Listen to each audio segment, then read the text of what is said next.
I used to think being told I was not family was just an insult, until I realized it was a confession. My dad said those words when my son and I needed shelter. But at my sister's 17th birthday party, my grandmother proved who actually owned the roof over his head. You might call this justice, but it was really the day a house built on lies finally collapsed under the weight of a single leather briefcase. My name is Ivy Gonzalez.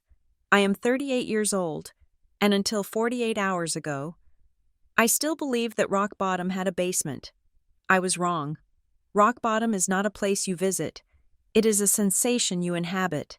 It is the smell of stale fast food wrappers mixed with the metallic scent of anxiety. It is the way the condensation fogs up the windows of a 10-year-old sedan while the outside world continues to spin, completely indifferent to the fact that your entire life has been compressed into the back seat of a Honda. I looked over at the passenger seat. Noah was asleep, or at least he was pretending to be. At 17, he was too big for this car. His knees were pressed against the glove compartment, his long legs folded at an awkward angle that I knew would leave him aching in the morning. The street lamp outside flickered, casting a sickly yellow rhythm across his face. He looked so much younger when he slept, the tension in his jaw finally slack. The weight of our reality temporarily lifted, but even in sleep, his hand was curled into a fist against his chest. I checked the time on my phone. It was 8:15 in the evening. The battery was at 12%. I had to make the call now, before the phone died and before my courage did the same. I stared at the contact name. Dad. It felt like a foreign word, a title that belonged to someone else, someone who actually performed the duties associated with the role. Graham Caldwell. That was who he really was. A man who wore fatherhood like a cheap suit, something he put on when it made him look good in public and discarded the moment it became uncomfortable. I pressed the call button. The ringing sound filled the small cabin of the car, amplified by the silence of the parking lot. 1 ring, 2 rings, 3. I held my breath, my thumb hovering over the red button, ready to hang up and retreat into the safety of my own failure. Hello? His voice was crisp, professional, the tone of a man who had just finished a glass of expensive scotch and was annoyed at the interruption. Dad, I said. My voice cracked. I hated myself for it. I cleared my throat and tried again, forcing steadiness into my tone. It's Ivy. There was a pause, a long but heavy silence that stretched across the miles between my cold car and his heated living room. Ivy, he said finally, it is late. Is something wrong? He did not ask how I was. He did not ask about his grandson. He asked if something was wrong, assuming that my existence was synonymous with a problem he would have to solve. I need to ask you something, I said. I gripped the steering wheel with my free hand, squeezing it until my knuckles turned white. And I need you to listen before you say no. I am listening, he said, though his tone suggested he was already checking his watch. We lost the apartment, I said. I said it fast, ripping the bandage off. The landlord sold the building, and with my credit score after Kyle left, I couldn't secure a new lease in time. We are in the car. Dad, Noah and I waited for the shock. I waited for the outrage. I waited for a father to say, "Where are you? I am coming to get you." I see, Graham said. His voice was flat. That is unfortunate. Unfortunate, like a rain delay at a golf tournament, like a stain on a silk tie. It is more than unfortunate, I said, fighting the rising panic in my chest. It is dangerous. We have been sleeping in a 24-hour parking lot for 2 nights. But this isn't about me. It is about Noah. His SATs are in 2 weeks. He has finals coming up. He cannot study in a car. Dad, he cannot sleep curled up like a pretzel and then go to school and pretend he is a normal teenager. What are you asking for? Ivy? 2 weeks, I begged. The dignity I had tried to hold on to evaporated. Just 2 weeks. Let us stay in the guest wing. We won't get in the way. We will be ghosts. I just need him to have a bed and a desk until his exams are over. Once he takes the test, I will figure something else out. I promise. I heard movement on the other end of the line, the clink of ice against glass, the rustle of fabric, and then a second voice, a woman's voice, high-pitched, sharp, and unmistakably Veronica. "Who is it? Graham?" she asked, though she sounded close enough to the phone to already know. "It is Ivy," Graham said, not bothering to cover the receiver. "She has lost her housing again." "Again?" Veronica's laugh was like breaking glass. "Tell me she isn't asking for money. We just paid for the landscaping for the party. Graham?" "She wants to stay here," Graham said to her. "Absolutely not," Veronica snapped. Her voice was louder now, piercing through the speakerphone. "We have the caterers coming in and out all week. The house is chaotic enough without her drama. She made her bed. Graham, literally, if she cannot manage her life at nearly 40 years old, that is not our burden." "Dad," I said, my voice trembling. "Please, I can hear her. Please don't listen to her. This is your grandson." "Ivy," Graham said, his voice returning to the forefront. He sounded weary, as if my homelessness was exhausting for him. "You heard Veronica. It is a bad time. The house is full." "The house is full?" I repeated, the absurdity of the lie momentarily stunning me. "Dad, that house is 6,000 square feet. You have 5 bedrooms. You have a pool house. You have a finished basement. How can it be full? It is just you and her and Tessa." "It is full of our life," Graham said, his voice hardening. "We have guests arriving for the birthday preparations. We have obligations." "I am an obligation," I cried out, forgetting to whisper, "I am your daughter." And then he said it. He said it with a calmness that was more violent than a scream. He spoke the words slowly, ensuring that each syllable landed with maximum impact. "You are not family, Ivy." The air left the car. The world stopped spinning. "What?" I whispered. "Family contributes," Graham said coldly. "Family builds each other up. You are a drain. You have been a drain since you dropped out of that program I paid for. Since you married that loser Kyle. Since you decided that your mediocre life was everyone else's problem. You are not family. You are a mistake I've been paying for since the 80s. "Graham!" Veronica's voice chipped in, feigning shock but dripping with satisfaction. "Don't be so harsh. Just tell her to go to a shelter. That is what they are there for. People like her." "You heard my wife," Graham said. "Do not call here again until you have fixed your mess. And do not show up at the gate. I will not have you embarrassing Tessa on her big week." The line went dead. I sat there, the phone pressed against my ear, listening to the silence. It wasn't just a rejection, it was an amputation. I felt a physical coldness spread from my chest outward, rushing down my arms and legs, freezing the marrow in my bones. "You are not family." I lowered the phone slowly. My hand was shaking so bad I almost dropped it. "Mom?" The voice came from the darkness beside me. I froze. I turned my head slowly. Noah was sitting up. His eyes were wide open, reflecting the street lamp outside. He wasn't asleep. He had never been asleep. "Noah," I breathed. "I thought you were—" "I heard him," Noah said. His voice was quiet, terrifyingly calm. He didn't sound like a 17-year-old boy. He sounded like a man who had just watched a structure collapse. "Baby, he didn't mean it," I lied. The words tasted like ash. "He's just stressed.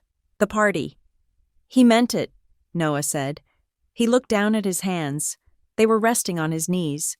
I followed his gaze. His right wrist was exposed. There was a fresh burn mark there. A red, angry welt, shaped like the edge of a steam wand. He had gotten it 2 days ago during the morning rush at Bean Brick, the coffee shop where he worked the opening shift before school. He hadn't told me about it. He had wrapped it in a bandage he stole from the school nurse so I wouldn't worry. I watched his hands tremble. He clenched them into fists, trying to stop the shaking, trying to be the strong man of the house because his grandfather refused to be. "I don't need his house," Noah said, his voice thick. "I can study here. I'll use the flashlight on my phone. I'm fine. Mom, Really? He wasn't fine. I could see the tears welling in the corners of his eyes. Fighting gravity, he was a straight-A student. He was the captain of the debate team. He worked 20 hours a week pouring lattes for minimum wage to help me buy groceries. And his grandfather had just thrown him away like garbage. "No," I whispered. "You are not studying in a car." "Mom, please," Noah said, turning his face away to hide a tear that escaped. "Don't call him back. Please don't make him say it again."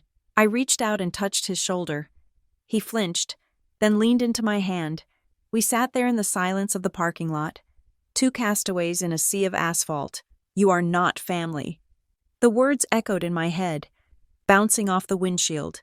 He had disowned me. He had disowned Noah. He had drawn a line in the sand and put us on the outside.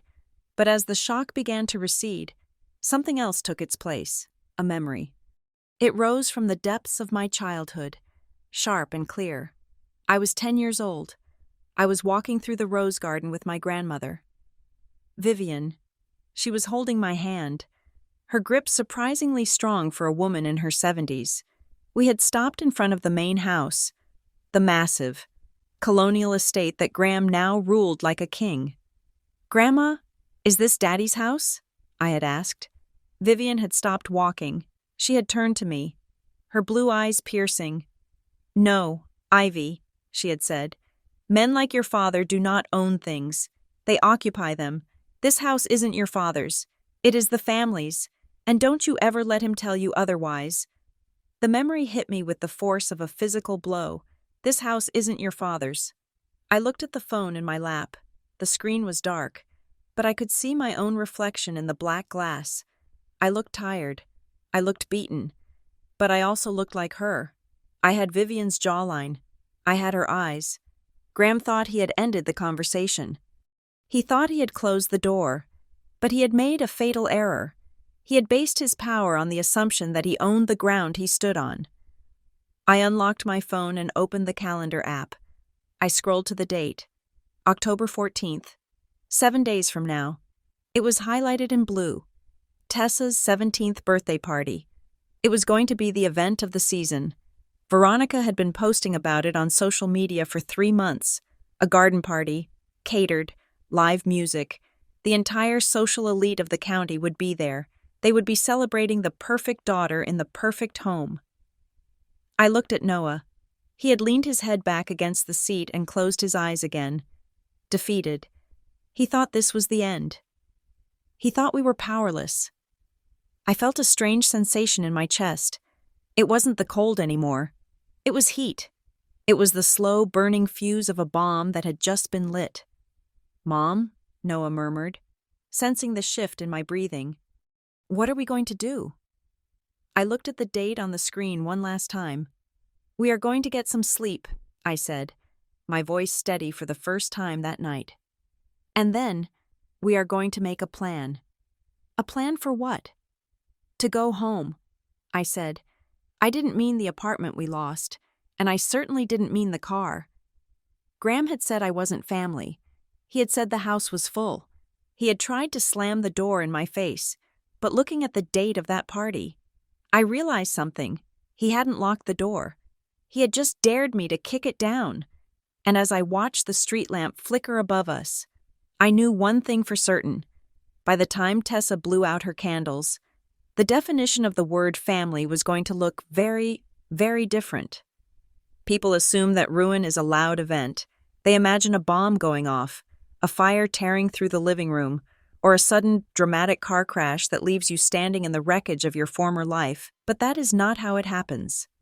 Ruin is quiet. It is administrative. It is the soft rustle of an envelope sliding through the mail slot. It is the digital chime of a declined transaction.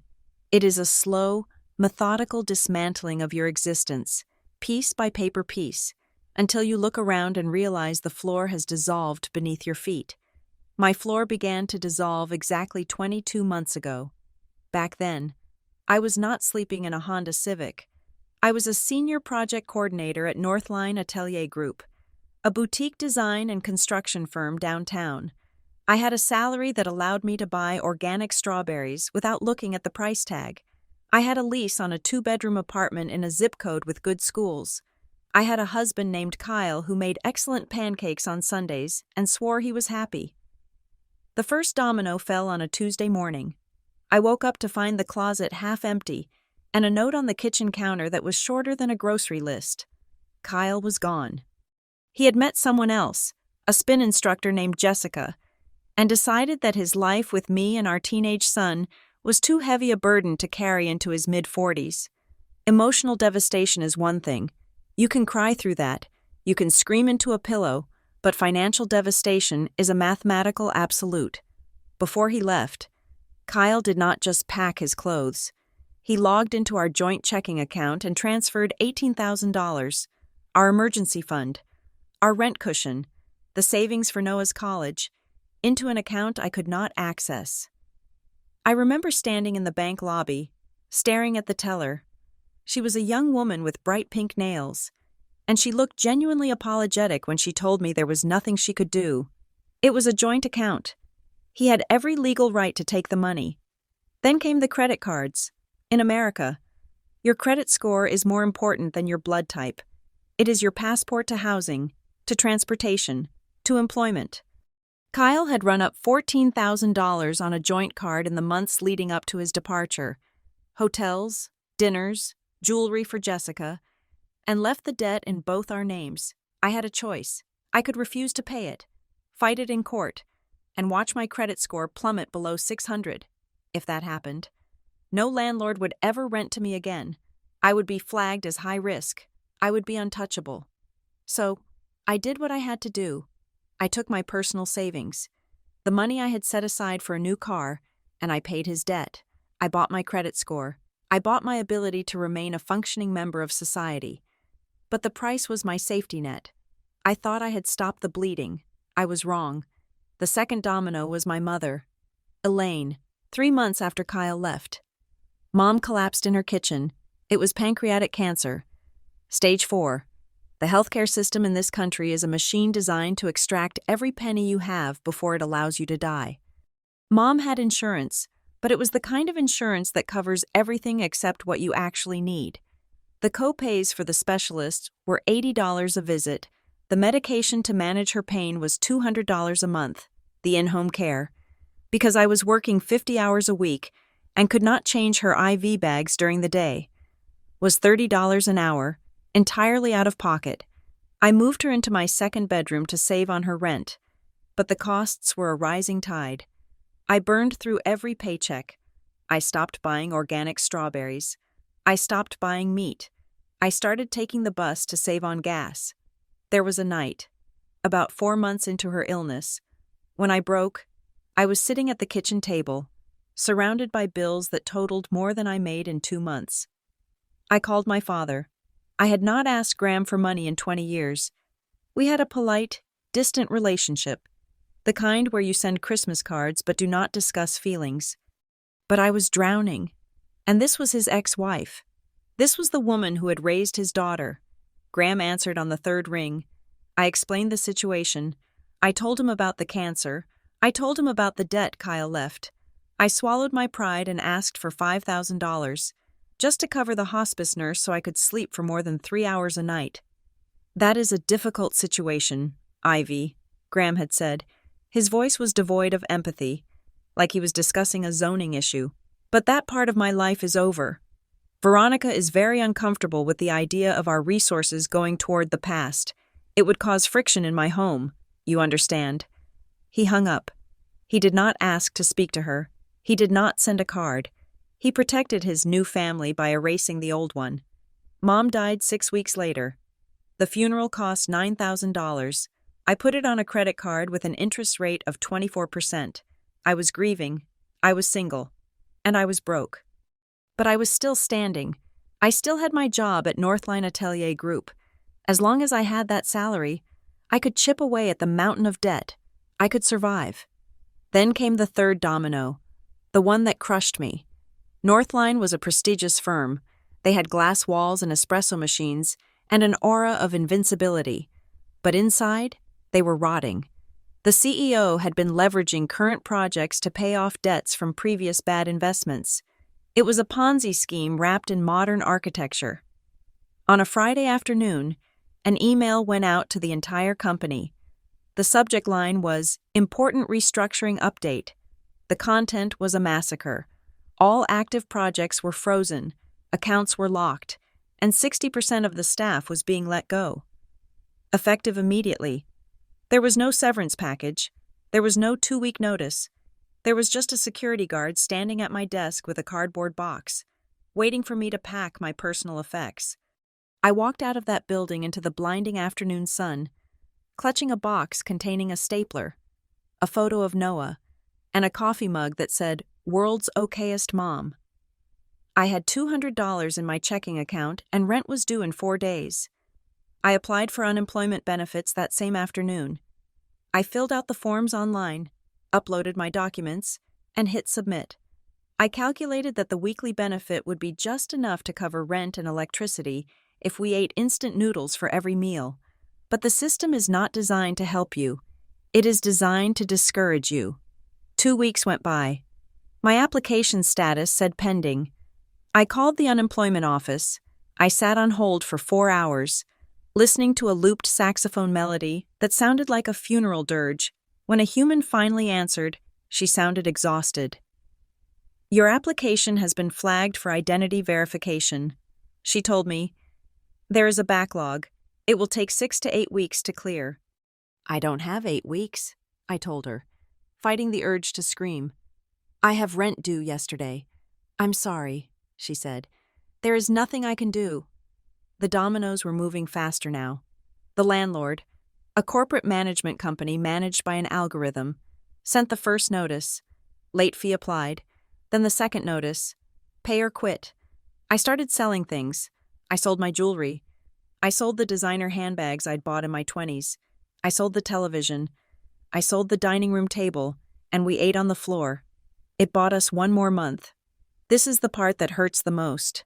This is the part I try not to think about when I look at my son sleeping in the passenger seat.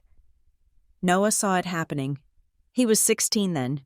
He should have been worrying about prom dates and varsity soccer trials. Instead, he was watching the milk level in the jug to make sure he didn't drink too much. He stopped asking for money for school lunches and started packing sandwiches that consisted of nothing but bread and a thin layer of peanut butter. One evening, he came home late. He was wearing a black polo shirt and a green apron that smelled like burnt espresso beans. "I got a job," he said. He didn't ask for permission. He just stated it as a fact. "Noah, you have school," I said, trying to keep my voice steady. "You have debate team. You cannot work." "It's the morning shift," he said. "At Bean and Brick, 4:30 in the morning to 7:30, then I go to school. I can pick up weekend shifts too." "No," I said. "Absolutely not. I am the parent. I will handle this." "Mom," he said. He reached into his pocket and pulled out a crumpled envelope. He put it on the counter where the television used to be. "They gave me a signing bonus. It's $200. It covers the electric bill." I looked at the envelope. I looked at my son. He stood taller than me now. His face was losing the softness of childhood, replaced by a grim determination that no child should ever have to learn. He started waking up at 3:45 in the morning. I would hear him in the bathroom, splashing cold water on his face. I would hear the front door click shut. I would lie in bed, staring at the ceiling, hating myself with a ferocity that burned like acid. He would come home from school with red marks on his hands from the hot water spigot and the steam wands. He would hide them in his pockets. He would smile and tell me about his AP history class, pretending he wasn't exhausted, pretending his mother wasn't failing him. But the math didn't work, even with his money, even with the things I sold, even with the temp jobs I picked up, answering phones, data entry, cleaning houses. It wasn't enough. The rent in our area had skyrocketed to $2,800 a month. My unemployment was still frozen in the backlog. The eviction notice came on a Tuesday, exactly like the day Kyle left. It was taped to the front door. It was bright orange. It was the color of emergency. We had 72 hours to vacate. I tried to find a cheaper apartment, but without a job, without a verifiable income, and with my credit score taking a hit from the mounting late payments. I was radioactive. I called shelters, but they were full. There was a 6-month waiting list for family units, so we packed the car. We took only what we needed: clothes, toiletries, Noah's textbooks, a cooler for food, my laptop to keep applying for jobs. We left the furniture, we left the books, we left the ghost of the life we used to have. The first night in the car, Noah didn't say a word. He just reclined his seat, pulled his hoodie over his eyes, and went to sleep, or pretended to. I sat in the driver's seat and watched the city lights. I thought about the 18 months of struggle. I thought about Kyle living in a condo with Jessica. I thought about Graham in his mansion, worrying about party decorations. I thought about the system that demanded I verify my identity while stripping away my humanity. I realized then that we had not fallen through the cracks. We had been pushed, and now, sitting in this parking lot, hearing my father tell me I am not family, I realized something else. The sorrow is gone. The shame is burning off like fog under a high noon sun. I have survived the betrayal of a husband. I have survived the death of a mother. I have survived the collapse of a career and the loss of a home. I have survived 18 months of a slow-motion apocalypse. Graham thinks he can hurt me with words. He thinks he can shame me. He has no idea what I'm made of now. He has no idea that he just handed a match to a woman who is already standing in the ashes. The past is a heavy door that has slammed shut behind me. There is no going back to the apartment, or the job, or the life I thought I was supposed to have. There is only forward. There is only the birthday party. And there is only the truth that has been waiting in the dark for 30 years, waiting for someone desperate enough to drag it into the light.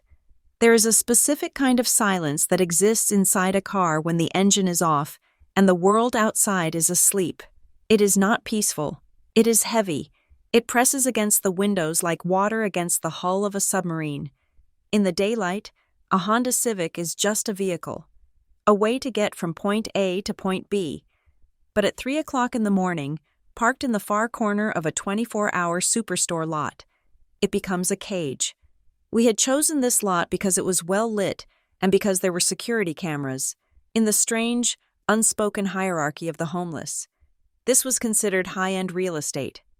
Over by the garden center, there were 2 RVs parked, their windows covered with silver reflective shades. They were the aristocracy of the asphalt. We were the peasantry, relegated to the spaces near the cart return, where the floodlights buzzed with a sound like frying bacon. I lay in the driver's seat, reclined as far back as it would go, which was not nearly far enough. The gear shift dug into my thigh. The steering wheel was a constant, looming presence in my peripheral vision. Every time a truck rumbled past on the highway, the whole car vibrated, shaking us in our metal skin. I turned my head to look at Noah. He had curled himself into a ball in the passenger seat, his long legs tucked up against his chest, his head resting on a bundled-up sweatshirt against the window. He looked so large for the space, like a plant that had outgrown its pot. His breathing was shallow, rhythmic, the only clock I had left that mattered. Condensation had begun to form on the inside of the glass. It blurred the neon sign of the store, turning the massive blue letters into smudges of light. It was cold in the car, a damp, seeping chill that settled into the upholstery and refused to leave. We couldn't run the heat because we had to save gas, so we huddled under blankets that smelled faintly of the storage unit we could no longer afford. 4:30 in the morning arrived not with the sun, but with the beep of an alarm on Noah's phone. He silenced it instantly, a reflex born of the need to stay invisible.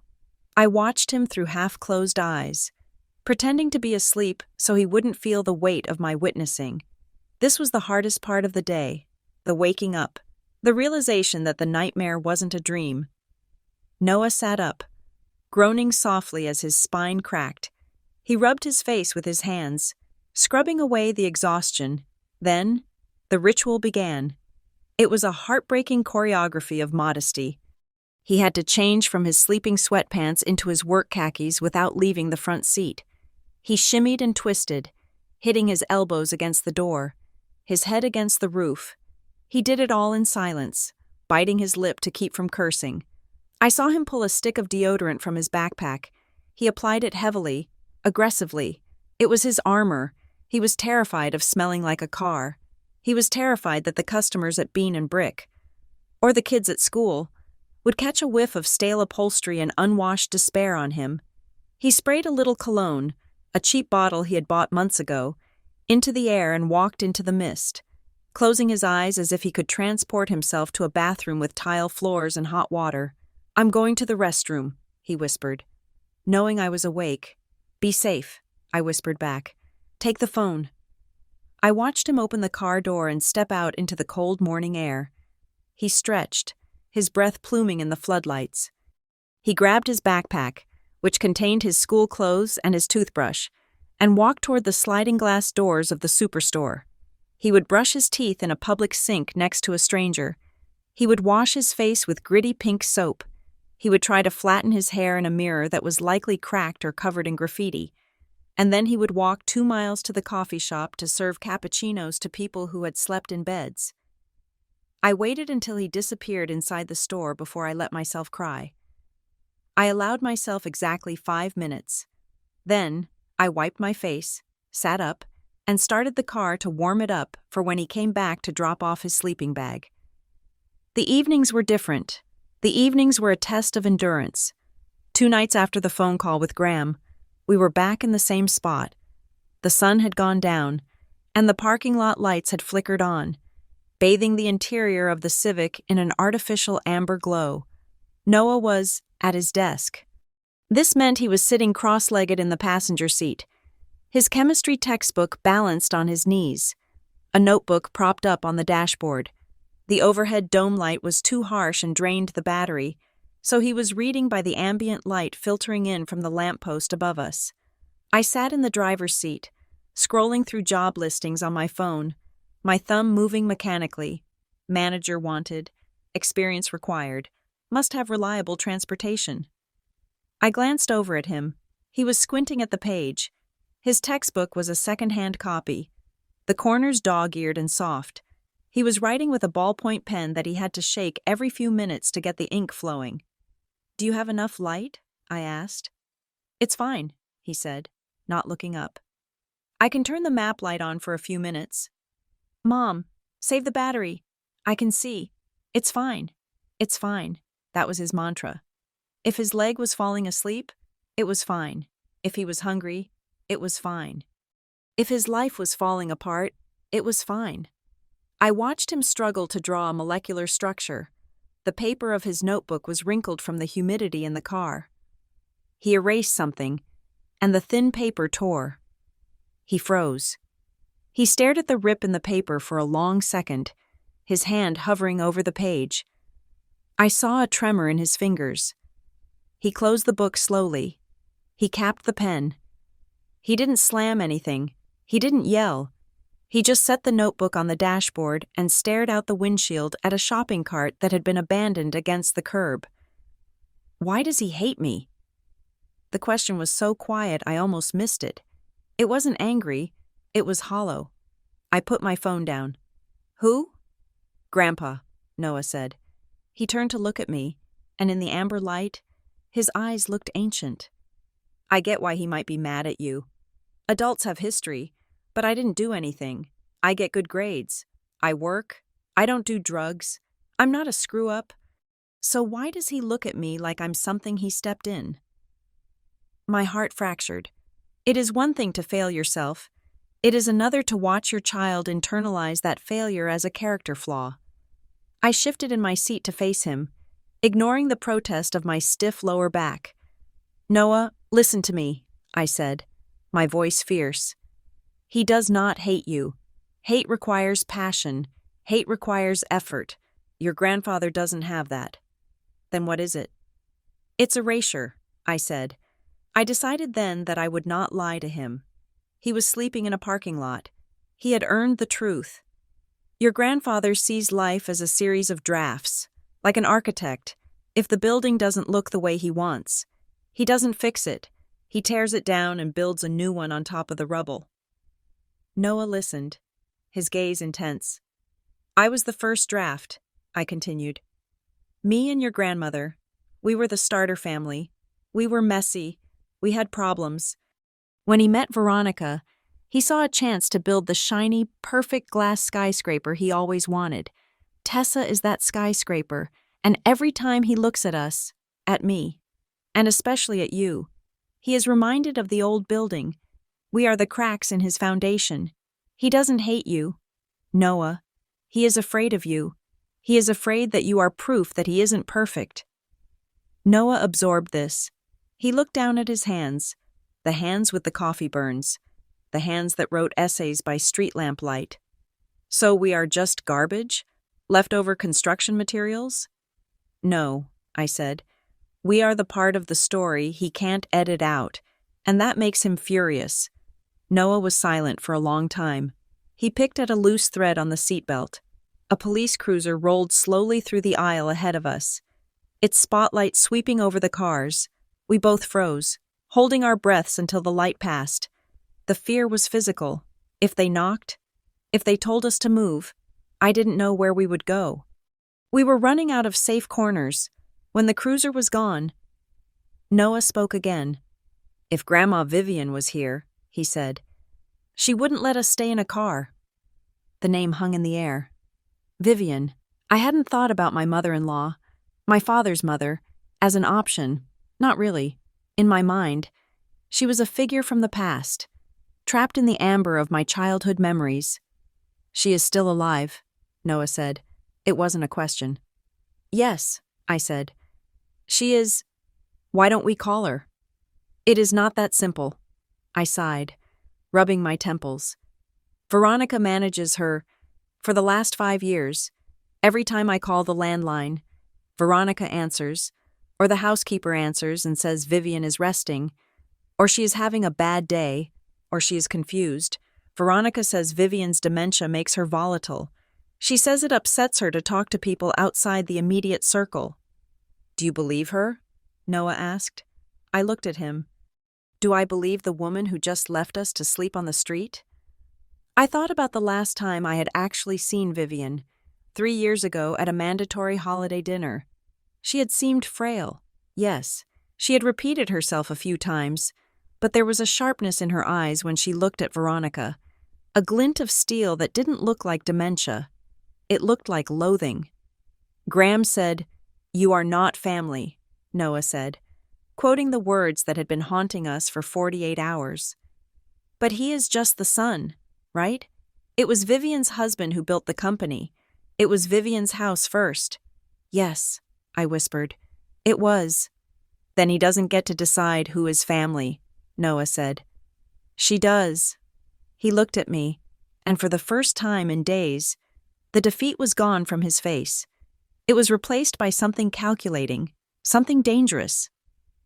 If we are going to crash that party, Noah said, we need an invite, not from him, from her. I stared at my son. He was right. I had been playing by Graham's rules. I had been asking for charity from a man who only understood leverage. I had accepted his narrative, that he was the patriarch, the owner, the king, but kings only rule until the queen decides she has had enough. Veronica controls the house phone, I said, my mind racing. She controls the mail. She probably monitors visitors at the gate. But she doesn't control Uncle Wyatt, Noah said. Wyatt, my father's younger brother, the black sheep who had refused to join the family business and instead became a real estate attorney. He was the only one who still sent Noah birthday cards with a $20 bill tucked inside, even if they sometimes arrived a month late. Wyatt visits her, I said, the plan forming rapidly in the dark. Every Sunday, he brings her lemon cakes from that bakery she likes. I looked at the clock on the dashboard. It was Tuesday, but Wyatt was a creature of habit. And more importantly, Wyatt hated Veronica almost as much as I did. Pass me the phone, I said to Noah. It's late, he said. It's almost 10. We are sleeping in a Honda Civic next to a cart return. Noah, I think we are past the point of polite social hours. I took the phone. My fingers hovered over Wyatt's contact. I felt a surge of adrenaline, hot and sharp. This wasn't just about finding a bed for 2 weeks anymore. This was about correcting the record. Graham had tried to erase us. He had tried to write us out of the script, but he forgot that every story has an editor. I looked at Noah. He wasn't a scared kid anymore. He was my partner. "Get your notebook," I told him. "We are going to need to write some things down." I pressed the call button as the ringback tone purred in my ear. I looked out at the dark, indifferent parking lot, and I made a silent vow. This would be the last night my son did his homework by street lamp. If we were going down swinging, and we were going to bring the whole damn house down with us. My thumb hovered over the contact name, Uncle Wyatt. Calling Wyatt Caldwell was a gamble.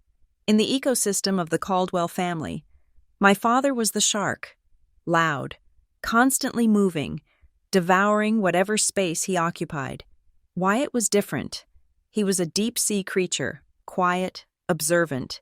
He operated in the pressure-crushed depths of property law and estate planning, a world where silence was a weapon and paperwork was the ammunition. He had always been kind to me, in the way a busy man is kind to a stray cat. But kindness does not always equate to an alliance.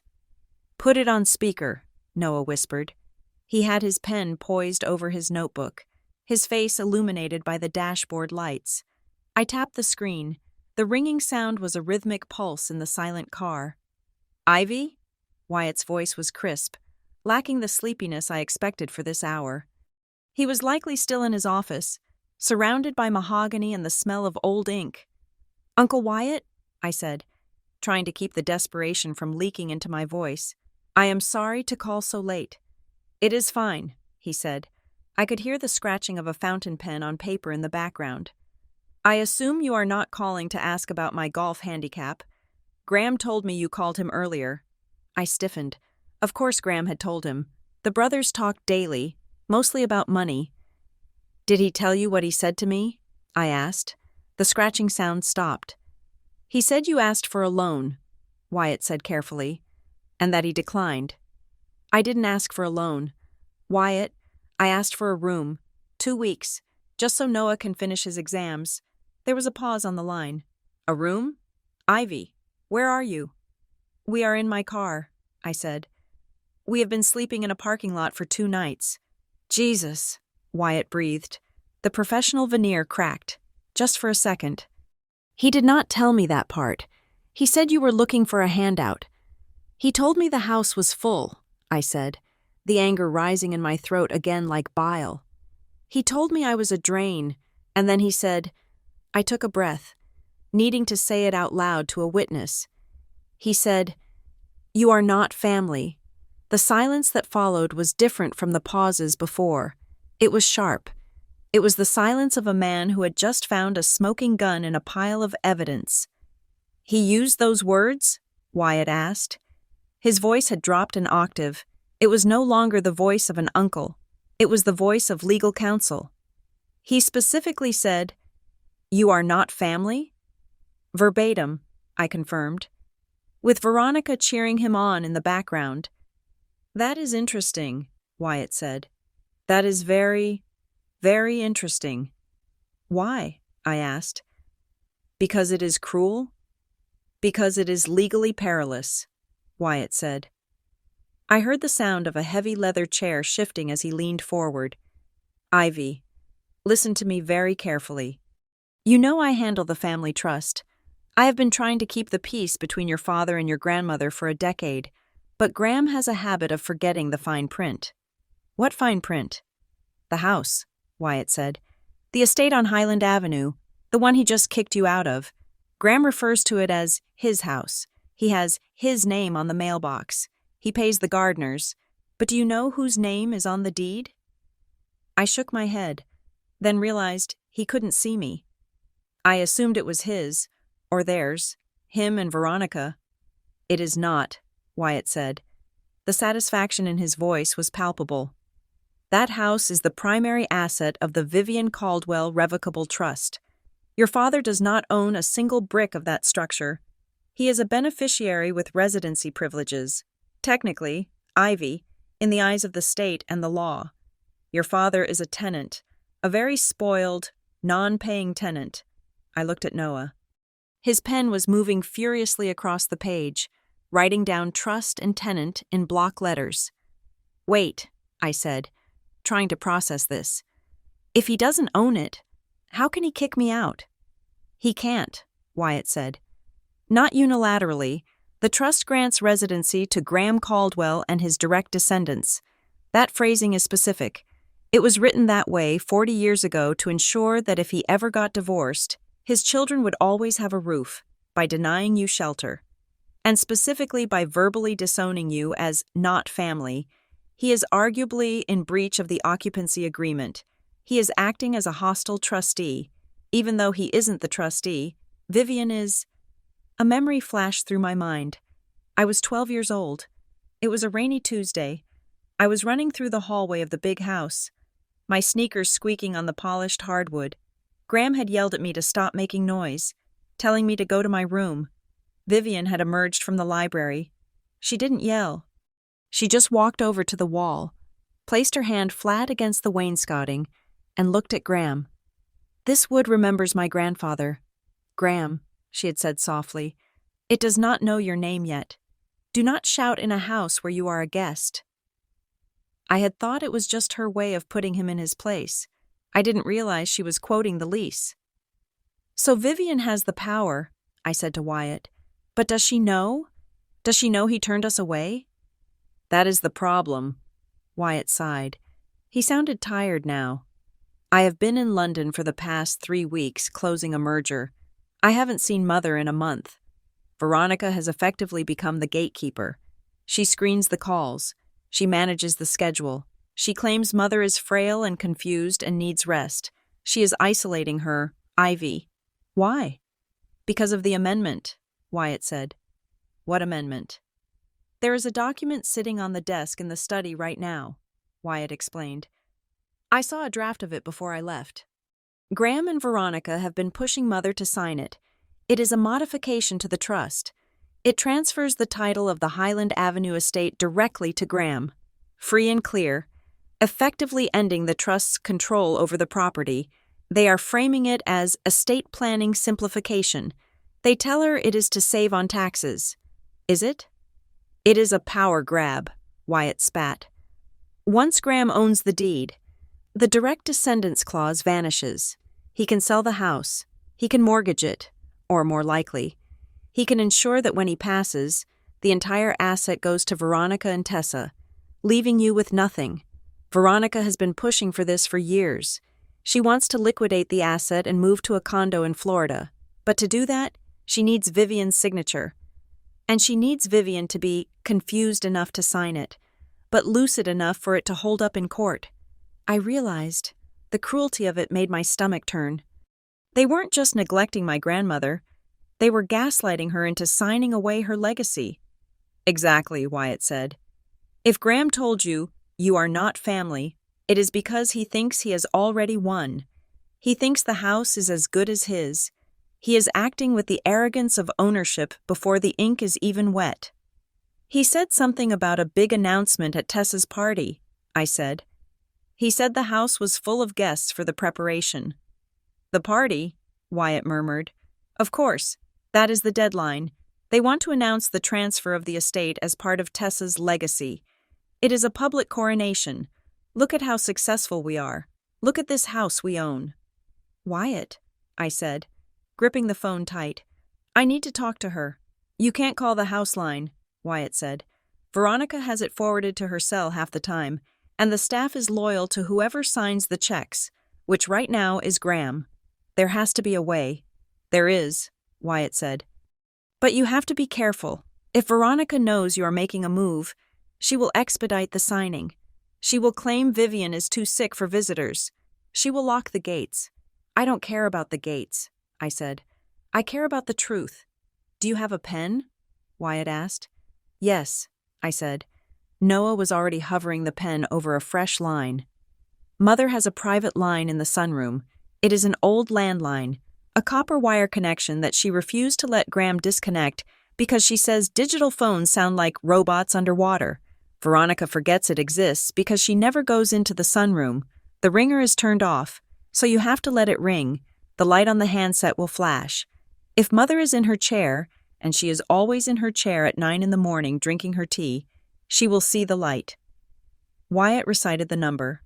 It was an old area code, a number I vaguely remembered from my childhood, back before everyone had a cell phone. "Call her tomorrow morning," Wyatt instructed. 9 o'clock sharp. That is when Veronica is usually dealing with the caterers or at her Pilates class. But Ivy? Yes. Do not just tell her you are homeless. That will upset her. But it might not be enough to break Veronica's hold. You have to tell her about the not family comment. You have to trigger the matriarch. You have to remind her that her son is violating the one rule she values above all else, the bloodline. "I will," I promised. "And one more thing," Wyatt said. His voice dropped to a whisper, as if he was afraid the line itself was bugged.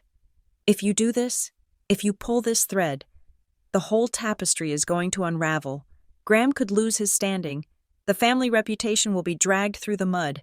Are you ready for that?" I looked at Noah. He was watching me, his eyes wide, his jaw set. He wasn't a child anymore.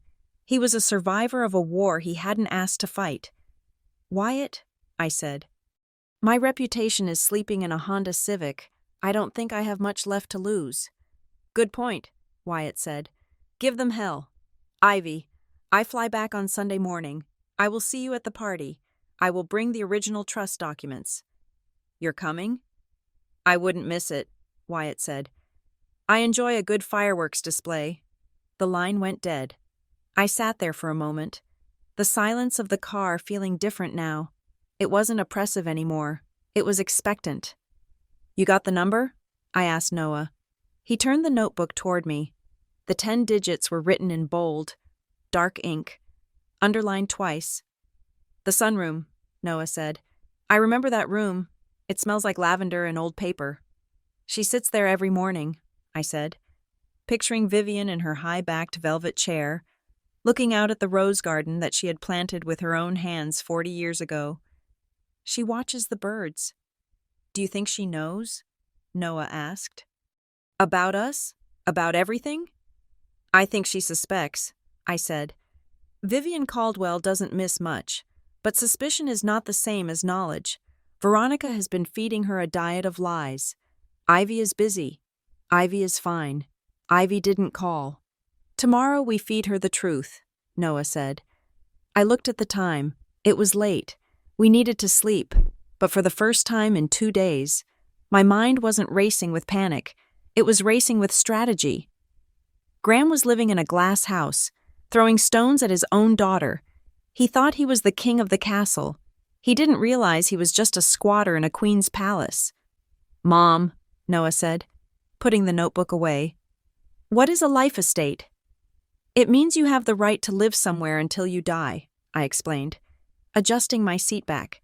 "But you don't own the dirt underneath you."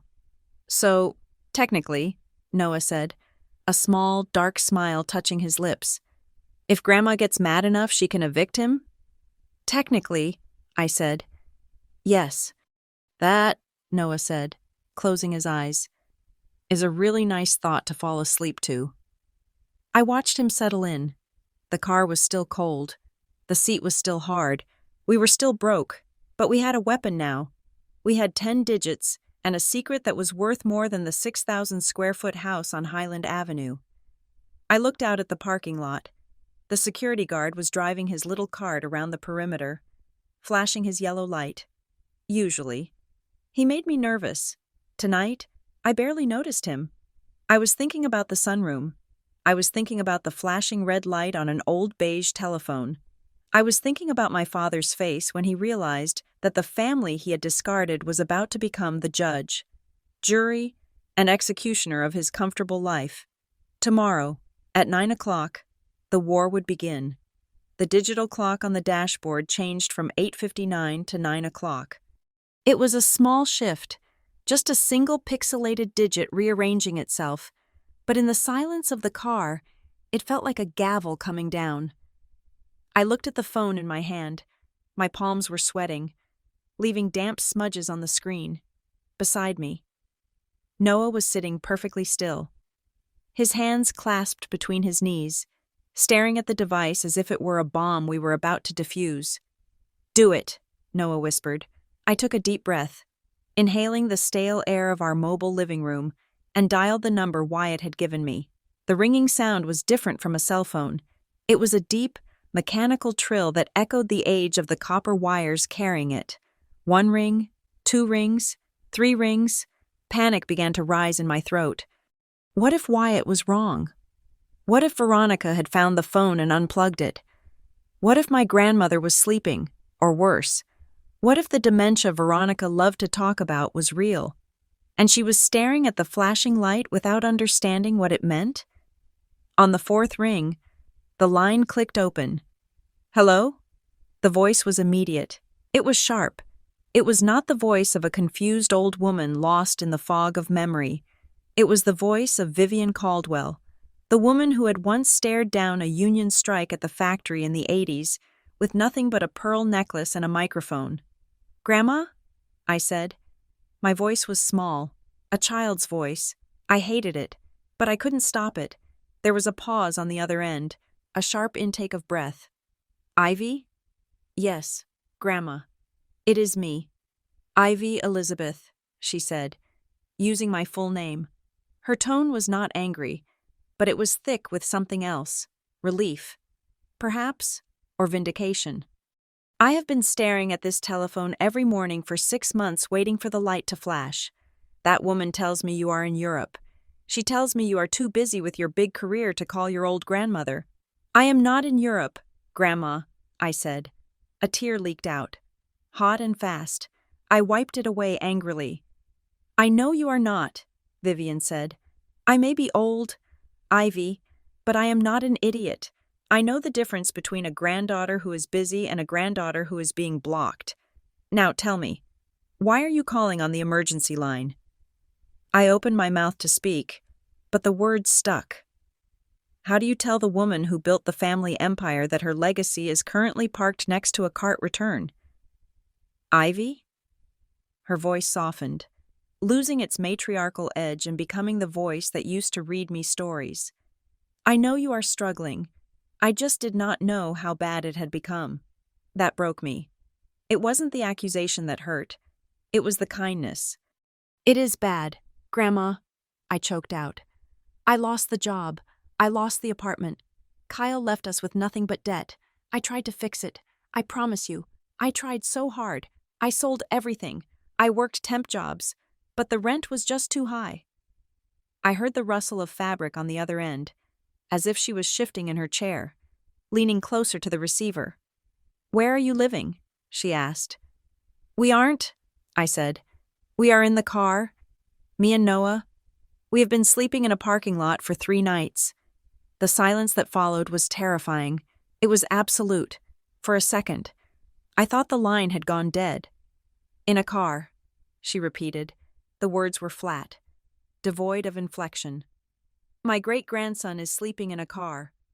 I called Dad." I rushed to explain, needing her to understand that I hadn't chosen this. "I called him 2 days ago. I begged him. Grandma, I asked for 2 weeks, just the guest wing, just so Noah could shower and study for his SATs. I told him we would be invisible." "And?" Vivian asked. The temperature in her voice dropped 20 degrees. "He said no." "He refused you?" "He said the house was full," I said. "He said they were preparing for Tessa's birthday, and then he said it—" "Said what?" I looked at Noah. He was watching me, his eyes wide and wet. I reached out and took his hand.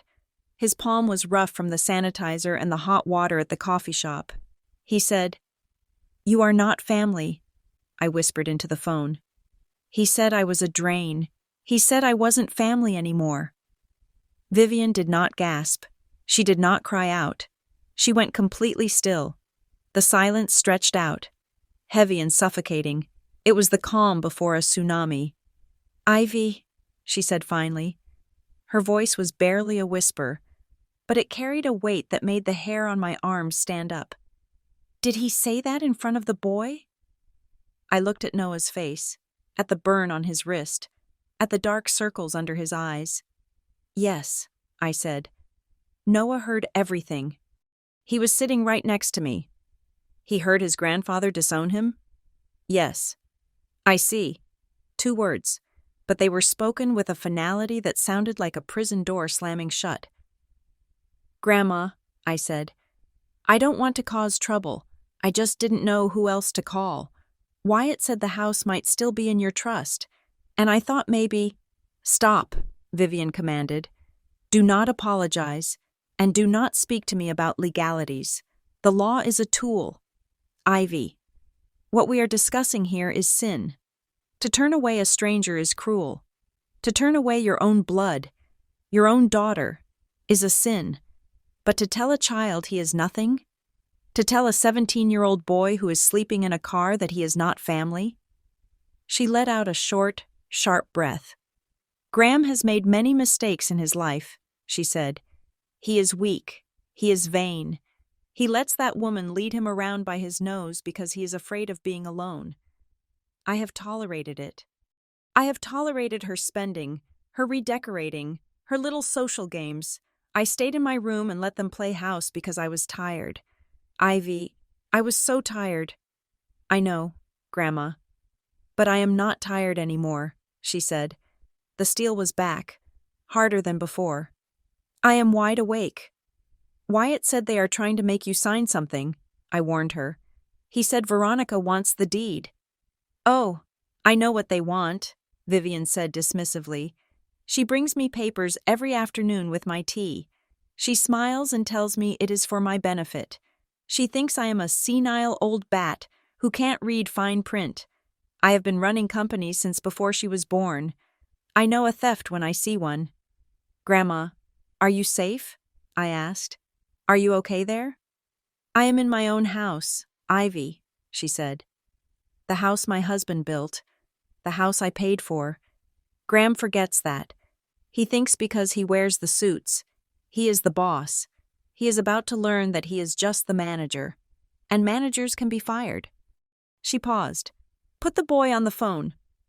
I handed the phone to Noah. He took it with trembling hands. Hello? He whispered. Grandma Vivian? I watched his face transform. He listened for a long time.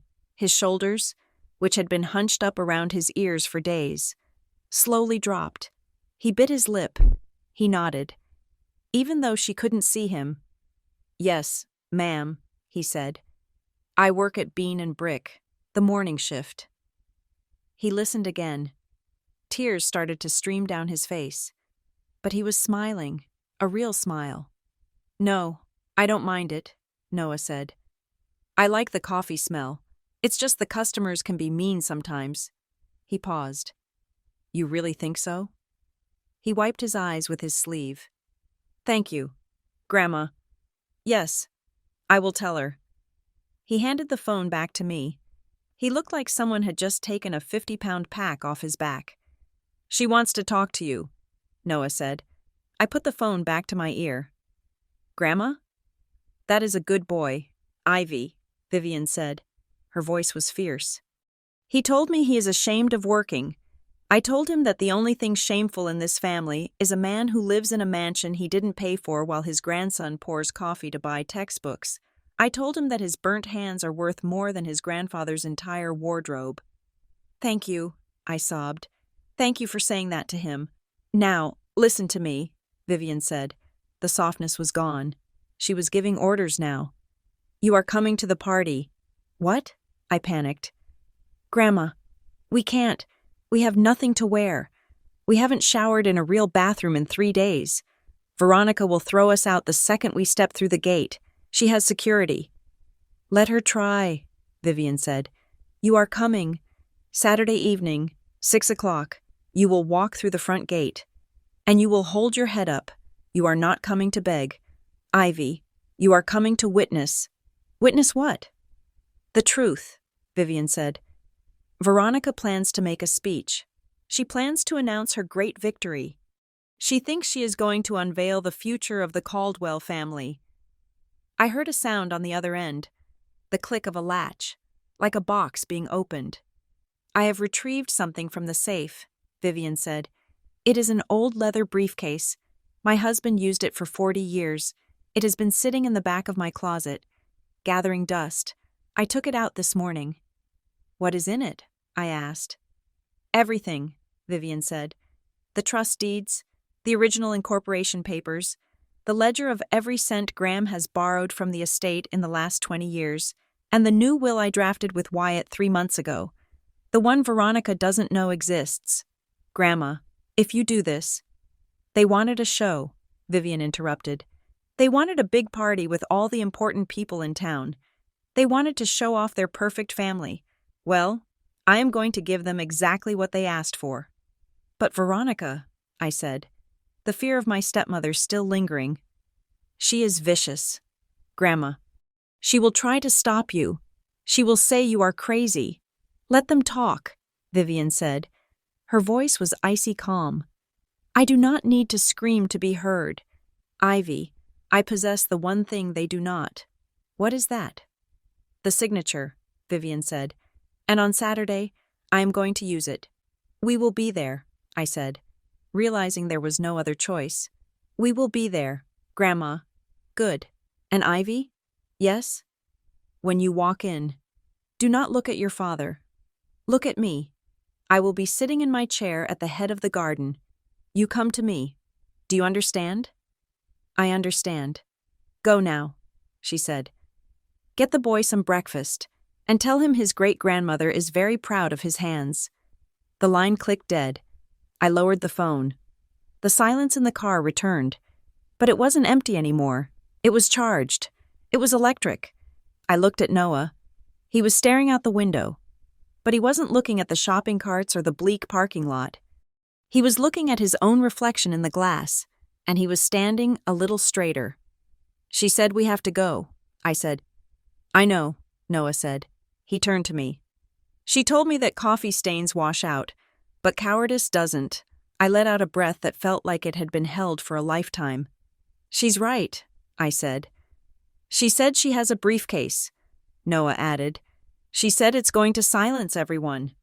"She is going to burn it down," I said, a smile slowly forming on my face, a dangerous, sharp thing I hadn't worn in years.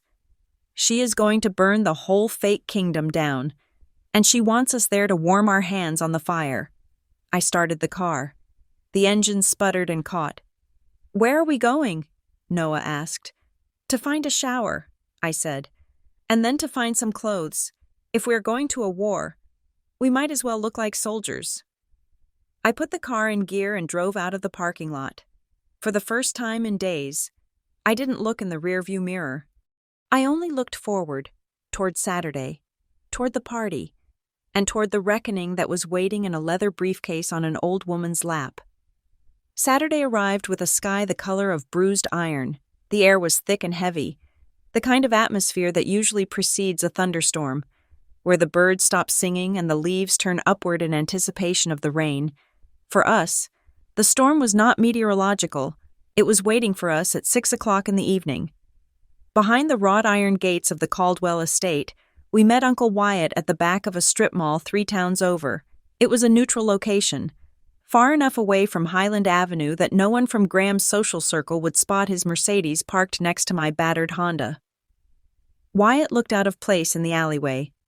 He was wearing his weekend casual attire, which for him meant pressed chinos and a cashmere sweater that probably cost more than my car was currently worth. When he saw us, his expression faltered. I knew what he was seeing. He was seeing the toll of the last few days etched into our skin. He was seeing the shadows under Noah's eyes, and the way my hair was pulled back severely to hide the fact that I hadn't used a blow-dryer in 96 hours. He didn't say anything about it. He just opened the trunk of his car. "I called a friend who runs a consignment shop in the city," Wyatt said, his voice low. "I told her I had a client who needed an emergency wardrobe for a court appearance. I thought that was appropriate given the circumstances." He handed me 2 garment bags. They were heavy. "Thank you, Wyatt," I said. "I will pay you back." "Don't insult me, Ivy," he said. waving his hand dismissively. Just make sure they fit. I guessed on the sizes based on the last time I saw you. We took the bags into the family restroom of a nearby department store. It was large, clean, and had a full-length mirror. We locked the door and began the transformation. I unzipped my bag. Inside was a navy blue sheath dress. It was simple, elegant, and cut from a heavy fabric that didn't wrinkle. It was the kind of dress you wear when you want to look invisible yet formidable. It was a suit of armor disguised as silk. Noah's bag contained a charcoal gray suit, a white button-down shirt, and a tie with a subtle geometric pattern. I watched my son dress. He took off the stained khaki pants he wore to the coffee shop. He took off the hoodie that had served as his pillow for 3 nights. He put on the crisp white shirt, buttoning it all the way to his chin. He tucked it in. He pulled the trousers up. They were a fraction too loose at the waist. He had lost weight in the last month, but with a belt. They held. When he put on the jacket and turned to the mirror, I stopped breathing for a second. The boy who had been sleeping curled up in a passenger seat was gone. In his place stood a young man who looked like he belonged in a boardroom. He looked like a Caldwell. He had Graham's height and Vivian's brow, but he had something neither of them possessed. He had a stillness. "How do I look?" he asked, adjusting his cuffs. "You look like you own the place," I said, fighting back tears. "You look expensive," he smiled, a dry, humorless quirk of the lips. "I still have coffee grounds under my fingernails." "No one will see that," I promised. "They will only see the suit." He reached into his backpack, which looked jarringly shabby next to his new clothes, and pulled out a white envelope. He had shown it to me the night before. But now, he handled it with a reverence usually reserved for religious artifacts. "I'm taking this," he said. It was the letter from his manager at Bean and Brick. It was a simple document, typed on standard printer paper.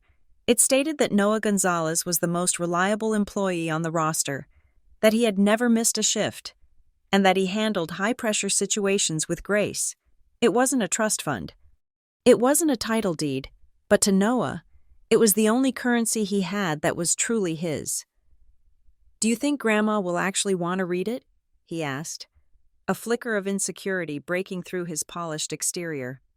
"I think she will value that piece of paper more than any gift anyone else brings tonight," I said. "Put it in your inside pocket. Keep it close to your heart." We left the restroom and walked back to the car. The transition was jarring. We were dressed for a gala, but we were climbing back into a vehicle that smelled of old fast food and anxiety. I checked my phone. There was a text from Wyatt. It was a screenshot of the family group chat, the one I had been blocked from months ago. The message was from Veronica. It was sent at 10 o'clock that morning. "Can't wait to see everyone tonight. Make sure to be there by 7 sharp for the toast. Graham and I have a huge announcement regarding the future of the estate that you won't want to miss." Legacy New chapter. I stared at the screen. A huge announcement. The future of the estate. Wyatt was right. They weren't just throwing a birthday party. They were throwing a coronation. They were going to announce that the house was theirs, that the trust had been dissolved, or that Vivian had signed over control. They were going to publicly erase the last legal barrier between them and total ownership. I felt a surge of nausea, followed immediately by a cold, hard rage. "She posted it," I told Noah, showing him the screen. He read it and scoffed. "Legacy," he repeated. "She's been in the family for 5 years, and she's talking about legacy." My phone buzzed again. It wasn't a text this time. It was a call. The caller ID was hidden, but I knew who it was. I answered it on the first ring. "We are dressed," I said. "We are on our way." "Good."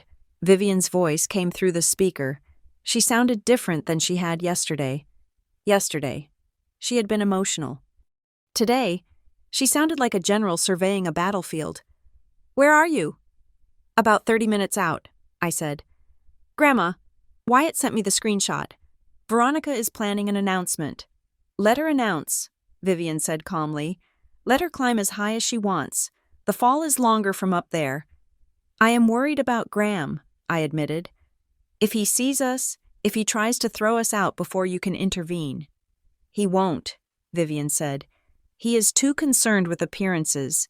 If you walk in quietly, if you look the part, he won't make a scene in front of his investors and his golf buddies. He will simmer. He will try to corner you in the kitchen or the hallway. Do not let him. What do I do if he confronts me?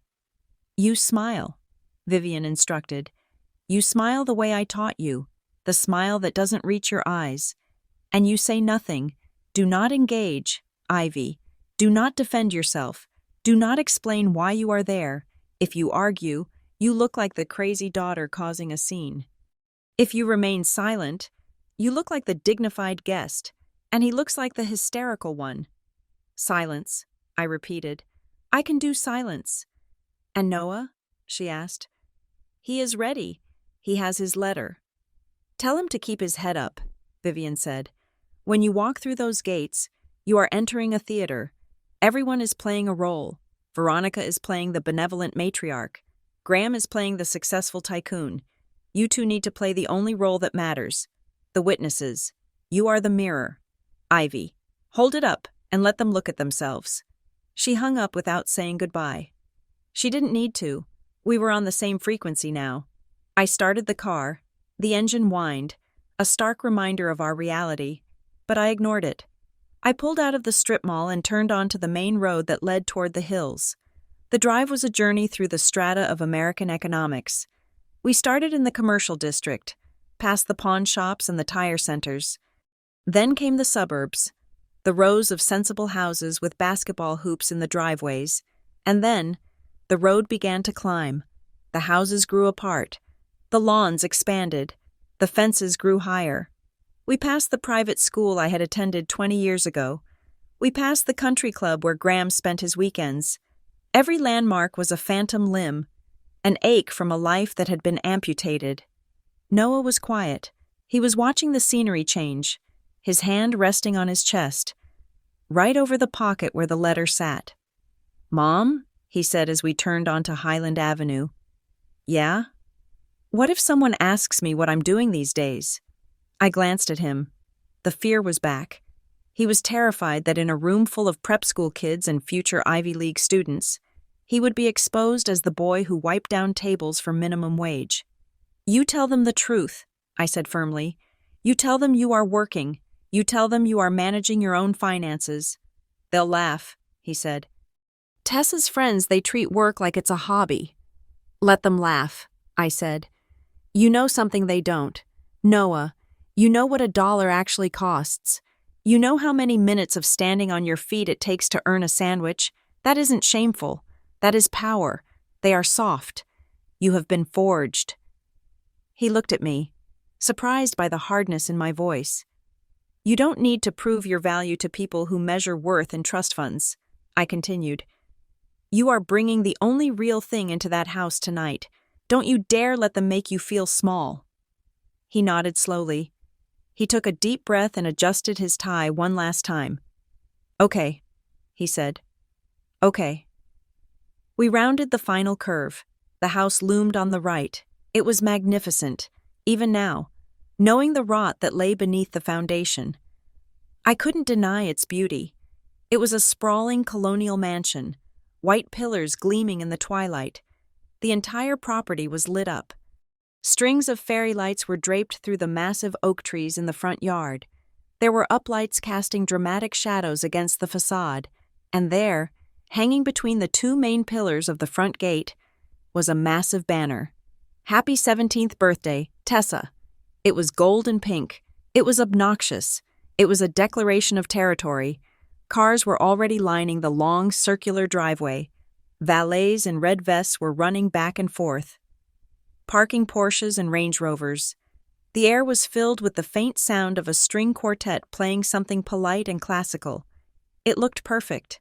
It looked like the American dream distilled into a single acre of manicured lawn. I slowed the Honda down. I didn't pull into the driveway. I couldn't give the valet my car.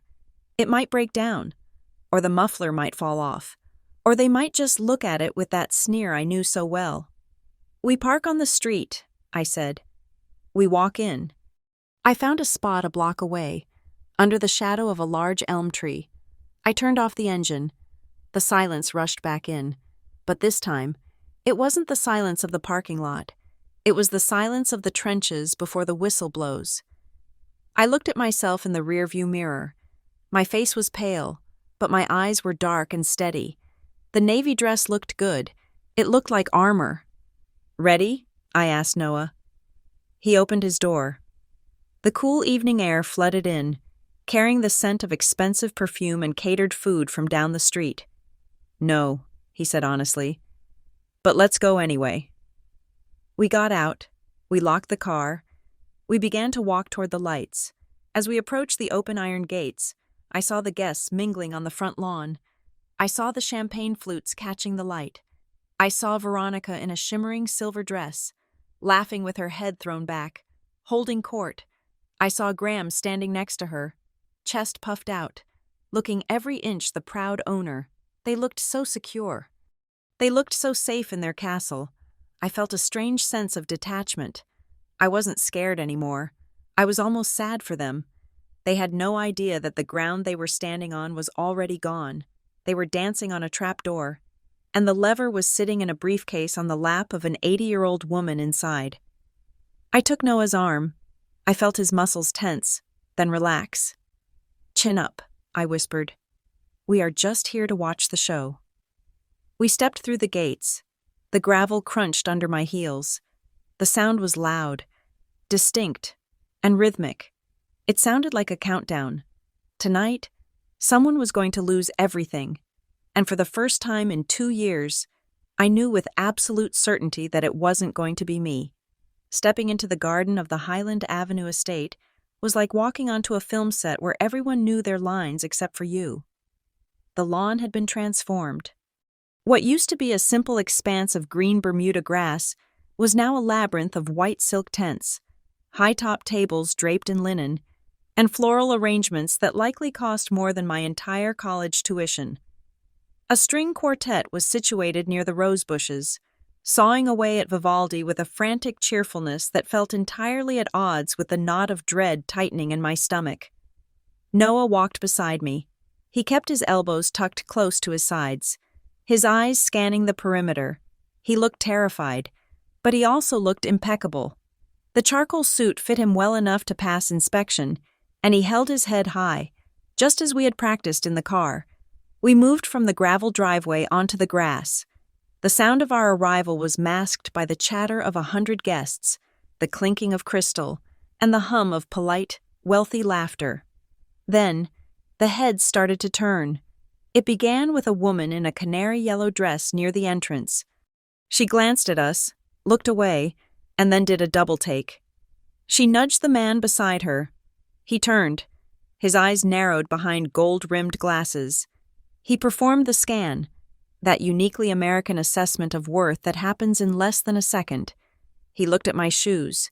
He looked at Noah's haircut. He looked at the lack of jewelry on my wrists. "Who is that?" I heard a whisper drift through the humid air. "Is that the older daughter?" someone else murmured. "I thought she was in rehab."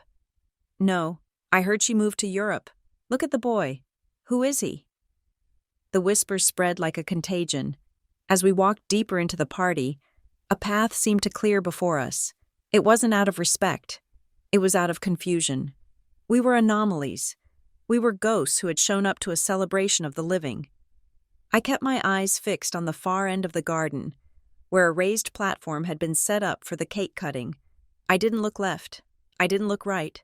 I just walked, counting my steps. 1, 2, 3. Keep breathing. "Ivy." The voice was a bark. It cut through the music and the chatter. I stopped. I turned slowly to my left. Graham was standing near the bar, a glass of scotch halfway to his mouth. He was wearing a cream-colored linen suit that made him look like a plantation owner from a bad movie. His face, usually flushed with the bonhomie of being the host, had gone pale. His eyes were wide, darting between me and the guests around him. He put his drink down on a passing waiter's tray with a clatter that made several people jump. He crossed the distance between us in 3 long strides, grabbing my elbow with a grip that was painful. "Smile," he hissed through his teeth, forcing the corners of his own mouth up into a rictus of joy. Do not make a scene. He dragged me and Noah toward the shadow of a large oak tree, away from the main cluster of guests. Who told you to come? Graham demanded, his voice dropping to a low, dangerous growl. I told you on the phone. The house is full. You are not wanted here. I looked at him. I looked at the sweat beading on his upper lip. He was terrified. He wasn't afraid of me. He was afraid of what I represented. I was a stain on his perfect white tablecloth. Hello, Dad, I said calmly. We are here to wish Tessa a happy 17th birthday. You are here to embarrass me, Graham spat. He looked at Noah with barely concealed disgust. And you brought him? In a suit he probably stole? I bought it, Noah said. His voice was steady, though I could see his hands trembling at his sides. Quiet, Graham snapped. I don't want to hear a word from you. Listen to me. Ivy, you are going to turn around, walk back to whatever gutter you crawled out of, and leave. Now, before Veronica sees you. Too late, a voice said. Veronica emerged from the crowd. She moved with the silent, predatory grace of a shark entering shallow water. She was wearing a silver dress that shimmered like fish scales, and her blonde hair was pulled back in a tight, severe chignon.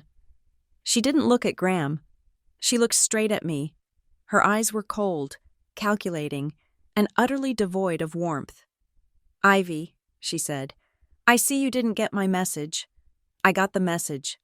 Veronica, I said. I just chose to ignore it. This is Tessa's day, Veronica said. Stepping into my personal space, she smelled of expensive orchids and aggression. We have investors here, Ivy. We have Graham's partners. We have the mayor. Do you have any idea how much damage you can do just by standing here looking like that? Like what? I asked. Like a failure, Veronica whispered. You reek of desperation. It is practically coming off your skin. I felt the sting of her words, but I remembered Vivian's voice on the phone. Silence. Do not defend yourself. I said nothing. I just looked at her. My silence seemed to unnerve her. She expected me to scream. She expected me to beg for a plate of food or a check. When I didn't, she blinked, confused.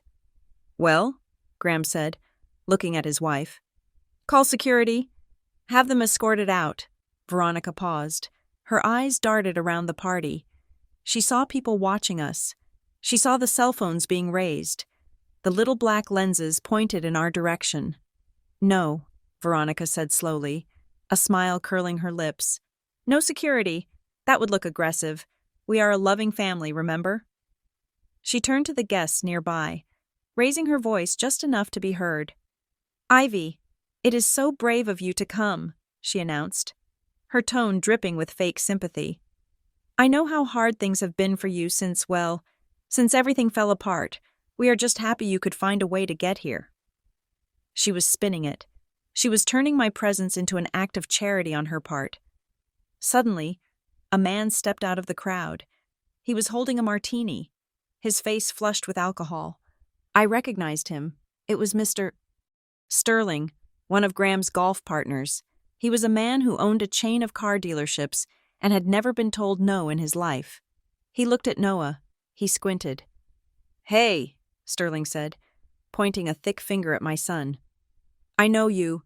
You're the kid from the coffee shop, the one on Main Street. Noah stiffened. Yes, sir. I work at Bean and Brick. I knew it, Sterling laughed, turning to Graham. Graham, is this your grandson? The barista? I didn't know you were training them in the service industry so young. That's good. Keeps them humble. He turned back to Noah, grinning. Hey, kid, run and get me a fresh olive, will you? This one's stale. It was a casual, brutal humiliation. He wasn't treating Noah like a guest. He was treating him like the help. Noah's face turned bright red. I saw his jaw clench. I saw his hand move toward his pocket, where the letter of recommendation sat against his heart. I wanted to step forward. I wanted to slap the martini out of Sterling's hand. I wanted to scream that my son was worth 10 of him, but Noah beat me to it. Or rather, his dignity did. Noah looked at Mr. Sterling. He didn't look down. He didn't apologize. "I am off the clock, sir," Noah said, "but the bar is to your left." Sterling blinked, his smile faltering. The people around us went quiet. It wasn't a rude answer, but it was a refusal to submit. Graham looked like he was about to have a stroke. "Excuse us," Veronica interjected smoothly, grabbing Graham's arm. "We have to prepare for the toast. Ivy," Noah tried to blend in. "The food is over there. I'm sure you are hungry." She swept Graham away, leaving us standing in the grass. But she didn't leave us alone. As she walked toward the stage, I saw her pull her phone out. She typed something quickly. Moments later, I saw 3 women near the buffet table, Veronica's inner circle, pull out their phones. They weren't hiding it. They were pointing the cameras directly at us. "Mom," Noah whispered. "They're filming us." "I know," I said, keeping my face impassive. "They want a reaction. They want us to cry or yell or steal food. They are building a blooper reel." "Noah, they want to show the world that we are the crazy relatives who crashed the party." "Where is she?" Noah asked, looking around desperately. "Where is Grandma?" "I don't know," I said. "Just wait." Then, I saw Tessa. My half-sister was standing near the cake.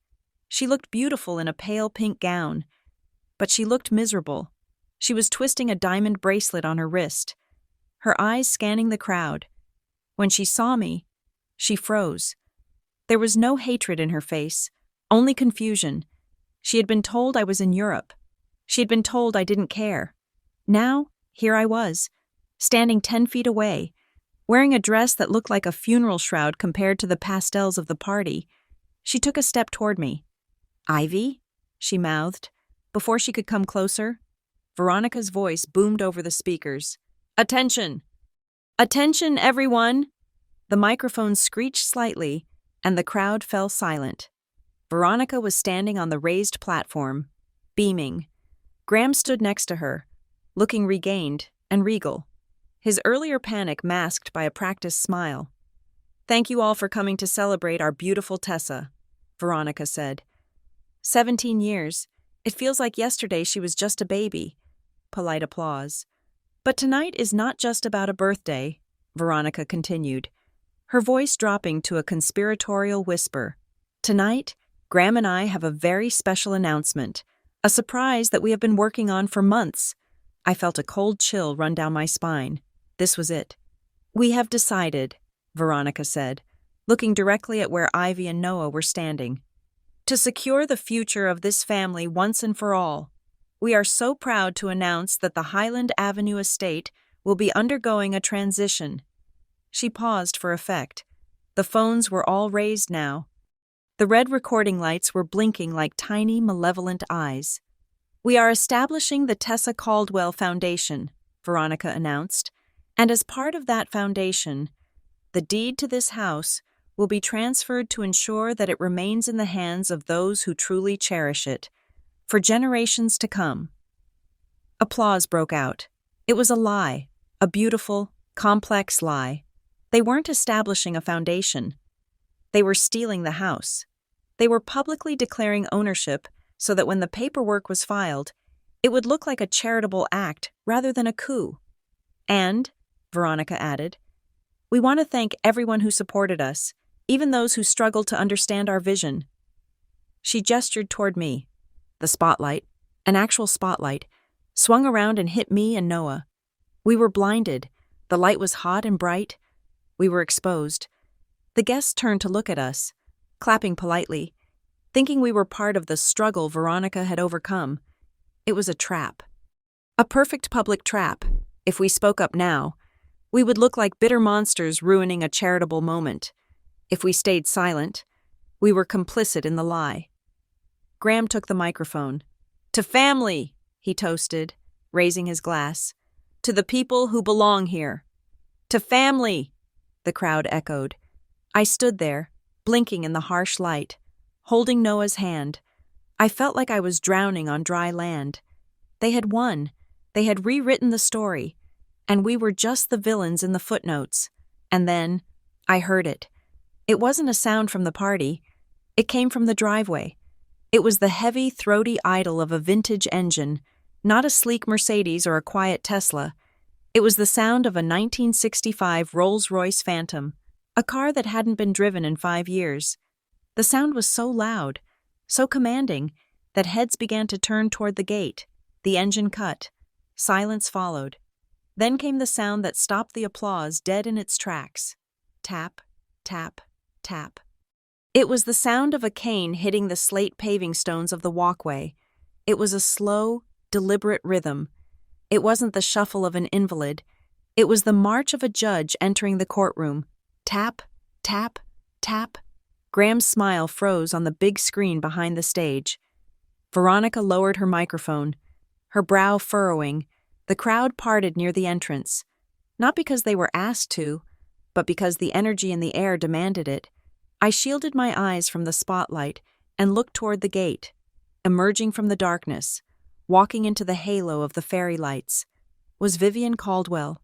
She was wearing black, not morning black, but power black, a sharp, tailored suit that she had worn to board meetings in the 90s. Her silver hair was swept back, her back was straight, and in her left hand, swinging slightly with each step, was an old, battered leather briefcase. The tapping stopped. Vivian stood at the edge of the grass. She didn't look at the crowd. She didn't look at Graham. She looked straight at me, and for the first time all night, I smiled. It wasn't a nice smile. It was the smile of the girl who knew that the hurricane had finally made landfall. The silence that descended upon the garden was not the silence of peace. It was the silence of a vacuum, the kind that happens right before a structure implodes.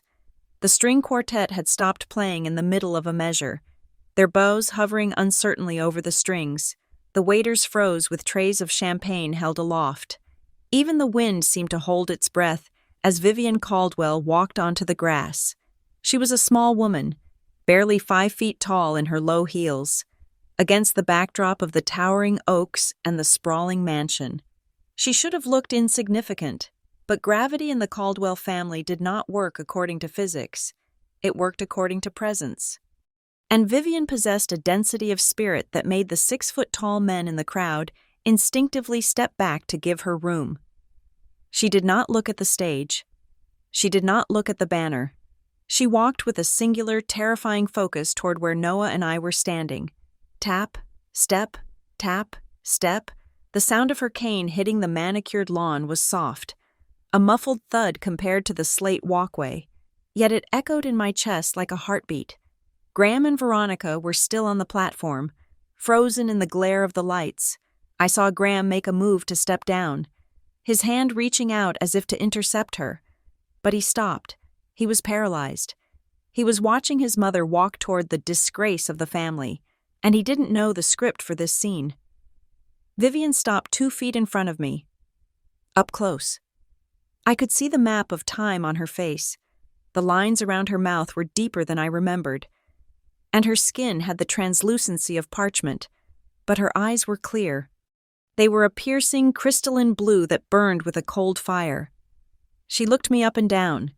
She looked at the navy dress I had pulled from a garment bag in a public restroom. She looked at my hair, pulled back tight. She looked at the way I was standing, shielding my son. She dropped the cane. It fell to the grass with a dull thud. Before I could react, she stepped forward and wrapped her arms around me. It wasn't a polite, social embrace. It was a grip of iron. She buried her face in my shoulder, and I felt her small frame trembling, not with age, but with a suppressed, volcanic rage. "I am sorry," she whispered into my ear, her voice rough. "I am sorry you had to carry this alone for so long." The dam I had built inside myself, the wall of pride and survival instinct that had kept me upright for 3 days, cracked. A sob caught in my throat, violent and sharp. I bit my lip to keep it silent. I wouldn't cry, not here, not in front of them. Vivian pulled back. She reached up and cupped my face in her hands, her thumbs wiping away the single tear that had escaped. "Stand tall," she commanded softly. "The time for weeping is over." She turned to Noah. My son was standing at attention, his eyes wide. He looked terrified that he might do something wrong, that he might breathe too loud and shatter the moment. Vivian didn't hug him. She did something more significant. She reached out and took his right hand, the hand that was still red and blistering from the steam wand at the coffee shop. Noah tried to pull it back, ashamed of the injury, ashamed of the roughness of his skin in a place where everyone else had hands soft from lotion and leisure. Vivian held fast. She lifted his hand. She turned it over, inspecting the burn, inspecting the calluses on his fingers. "Does it hurt?" she asked. "A little," Noah whispered. "Good," Vivian said. Her voice rose, carrying across the silent garden. "Pain reminds you that you are alive. And this?" She ran her thumb over the burn mark. "This is not an injury, Noah. This is a badge. This is what it looks like when a man takes care of himself." She looked up at him, her eyes fierce. "This hand is honor," she said clearly. "Do not ever hide it in your pocket again." Noah's shoulders dropped 3 inches. He exhaled, and for the first time, he looked at the crowd not with fear, but with the quiet confidence of someone who had just been knighted. "Mother!" The spell was broken. Graham had descended from the stage. He was rushing toward us, his face a mask of frantic concern. He was sweating profusely, the moisture making his forehead shine under the landscape lights. "Mother, what are you doing?" Graham asked, his voice pitchy. He reached for her arm, trying to steer her away from us, away from the cameras. "You should be resting. It is late. You are confused." Vivian didn't move. She didn't look at him. She simply flicked her arm, a sharp, dismissive gesture that broke his contact with her. "I am not confused, Graham," she said. "I am the most lucid person in this garden." Of course, Graham stammered, his eyes darting to the guests who were now closing in, forming a tight circle around us. "But this is a party. We have guests. Let's go inside. Just you and me. We can talk in the study." "No," Vivian said. "Mother, please," Graham hissed. Leaning in close, his desperation turning to anger. "You are making a scene. You are ruining Tessa's night. We will talk in private." "There is no private today," Vivian said. Her voice was not loud, but it had the projection of a stage actor. "You made your announcement in public. Graham, you turned a spotlight on my granddaughter and my great-grandson to humiliate them. You wanted an audience? Fine. You have one." She took a step toward him. Graham actually took a step back. "I asked you a question on the telephone," Vivian said, "but I want to hear the answer while I'm looking at your face." "Mother, not now," Graham begged. "Did you tell Ivy she was not family?" Vivian asked. The question hung in the air like smoke. The guests nearest to us gasped. Mr. Sterling, the man who had asked Noah for an olive, looked down at his shoes. "I don't know what she told you," Graham sputtered, looking at me with pure venom. "She twists things. You know how she is. She was hysterical. She wanted money." "Did you say the words?" Vivian pressed. She was relentless. She was a prosecutor with the defendant on the stand. "Did you look at your own daughter, who was asking for shelter, and tell her she did not belong to this bloodline?" "It was a misunderstanding," Graham shouted, his control snapping. "I was stressed. The party was coming up. She calls me out of nowhere, demanding things, bringing her drama to my doorstep. I just meant that family doesn't act like that. Family doesn't beg." "Family doesn't beg," Vivian repeated. She nodded slowly. "You are right. Family provides." She turned her gaze to the house, the massive lit-up structure behind him. "And you have provided nothing," she said. "Graham!" Veronica appeared at his side. She linked her arm through his, presenting a united front. Her smile was plastered on, but her eyes were frantic. "Vivian, darling," Veronica cooed, her voice dripping with artificial sweetener. "You are clearly upset. Ivy has obviously been telling you stories to agitate you. It is bad for your heart. Come, let's get you a glass of water.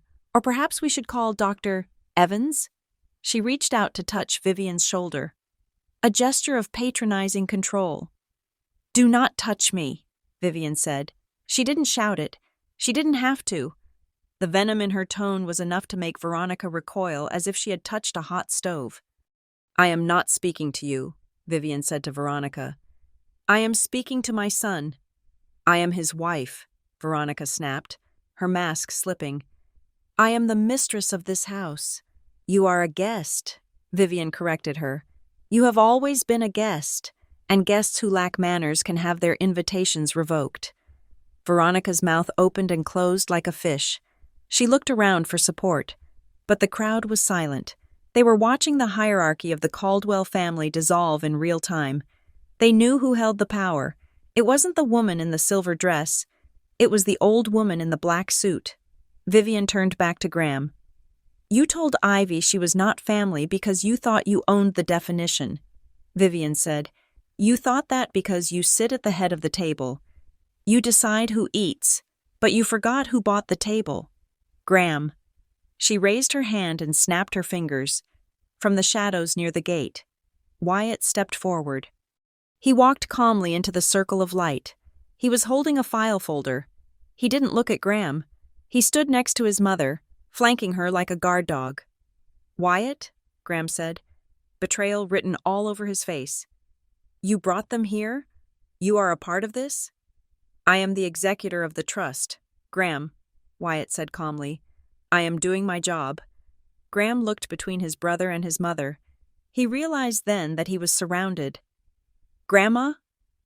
The voice came from the stage. Tessa was standing at the edge of the platform. She looked small and frightened in her pink gown. She was holding a slice of cake that she had never taken a bite of.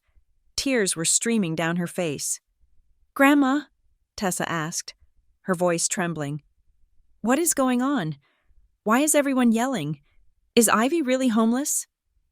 Vivian's face softened when she looked at the girl. She sighed, a heavy, weary sound. "Come here, child," Vivian said. Tessa hesitated, looking at her mother. Veronica grabbed Tessa's wrist. "Stay there. Tessa, your grandmother is having an episode." Tessa pulled her arm away. It was a small rebellion, but it was significant. She walked down the steps. She walked across the grass. She stopped next to Noah. She looked at him, really looked at him, and then she looked at me. "Is it true?" Tessa whispered to me. "Did Dad turn you away?" "Yes," I said. Tessa looked at her father. Graham couldn't meet her eyes. He looked away, and that evasion was more damning than any confession. "What is happening?" Tessa asked Vivian again. "The truth," Vivian said. "For too long. This house has been built on secrets. We pretended everything was perfect. We pretended we were better than everyone else. But tonight, the pretending stops." Vivian walked over to the nearest table, a high-top table draped in white linen, currently holding an abandoned champagne bucket and 3 empty glasses. She swept the glasses off the table with her arm. Crash. The sound of shattering crystal made the crowd jump. Veronica shrieked. Vivian didn't flinch. She placed the battered leather briefcase on the table. It was scuffed. The handle was worn dark by the sweat of a man who had been dead for 20 years. It looked ugly and ancient against the white linen, like a rock placed on a wedding cake. "This," Vivian said, her hand resting on the leather, "is the only thing in this garden that matters." She looked at Graham. "You told Ivy she had no claim here. You told her she wasn't family. You were so busy trying to rewrite the past that you forgot to read the will." She clicked the latches. Click, click. The sound was louder than the music had been. It was the sound of a lock turning. It was the sound of a guillotine blade being released. Vivian threw the lid open. The briefcase was packed with papers, yellow documents, blue legal binders, and a thick stack of fresh, crisp paper on top. "Look at me, Graham," Vivian commanded. He looked like a man being led to the gallows. "You wanted to announce the future of the estate?" Vivian asked. "Go ahead. Tell them who owns this house." Graham said nothing. He couldn't speak. "Fine," Vivian said. "Then I will tell them for you." She reached into the briefcase and pulled out the top document. She held it up. The wind caught the corner of the page, making it flutter. The crowd leaned in. The cameras zoomed. The silence was absolute. "This is the deed to the property at 450 Highland Avenue," Vivian announced. She turned to face the crowd, holding the paper like a weapon. "And tonight," she said, "we are going to see whose name is actually on it." The deed to the house fluttered in the evening breeze, a fragile sheet of paper that held the weight of a guillotine blade. Vivian held it steady, her eyes locked on her son. The silence in the garden had shifted. It was no longer the stunned silence of shock. It was the hungry silence of a crowd that knew they were witnessing a massacre. Graham stared at the document. His face was the color of wet dough. He opened his mouth to speak, to spin another lie. But no sound came out. He was a man who had spent his life playing poker with someone else's chips, and his mother had just called his bluff. "You look surprised, Graham," Vivian said, her voice cutting through the humid air. "Did you think I had lost it? Did you think I forgot where I keep the papers that prove I own the roof over your head?" "Mother, please," Graham rasped, finally finding his voice. It was thin and reedy. "This is not the place. We can discuss the trust tomorrow. The guests." "The guests are fascinated," Vivian interrupted, glancing at the circle of onlookers. She was right. No one was leaving. The mayor was leaning forward. Mr. Sterling had forgotten his olive. The videographers Veronica had hired were still filming, but now they were capturing the collapse of the empire they were paid to celebrate. Vivian lowered the paper, but she didn't put it away. She placed it on top of the stack in the briefcase, anchoring it with her hand. "You told Ivy I was sick," Vivian said, addressing the crowd but keeping her eyes on Graham. "You told the family I was confused. You told the staff I was volatile." She turned to me. "Ivy, do you know why you haven't been able to reach me for 6 months?" "Veronica said you were resting," I said, my voice steady. "She said the doctor ordered no excitement." "The doctor," Vivian scoffed. "There is no doctor. There is only Veronica blocking my number on the digital lines.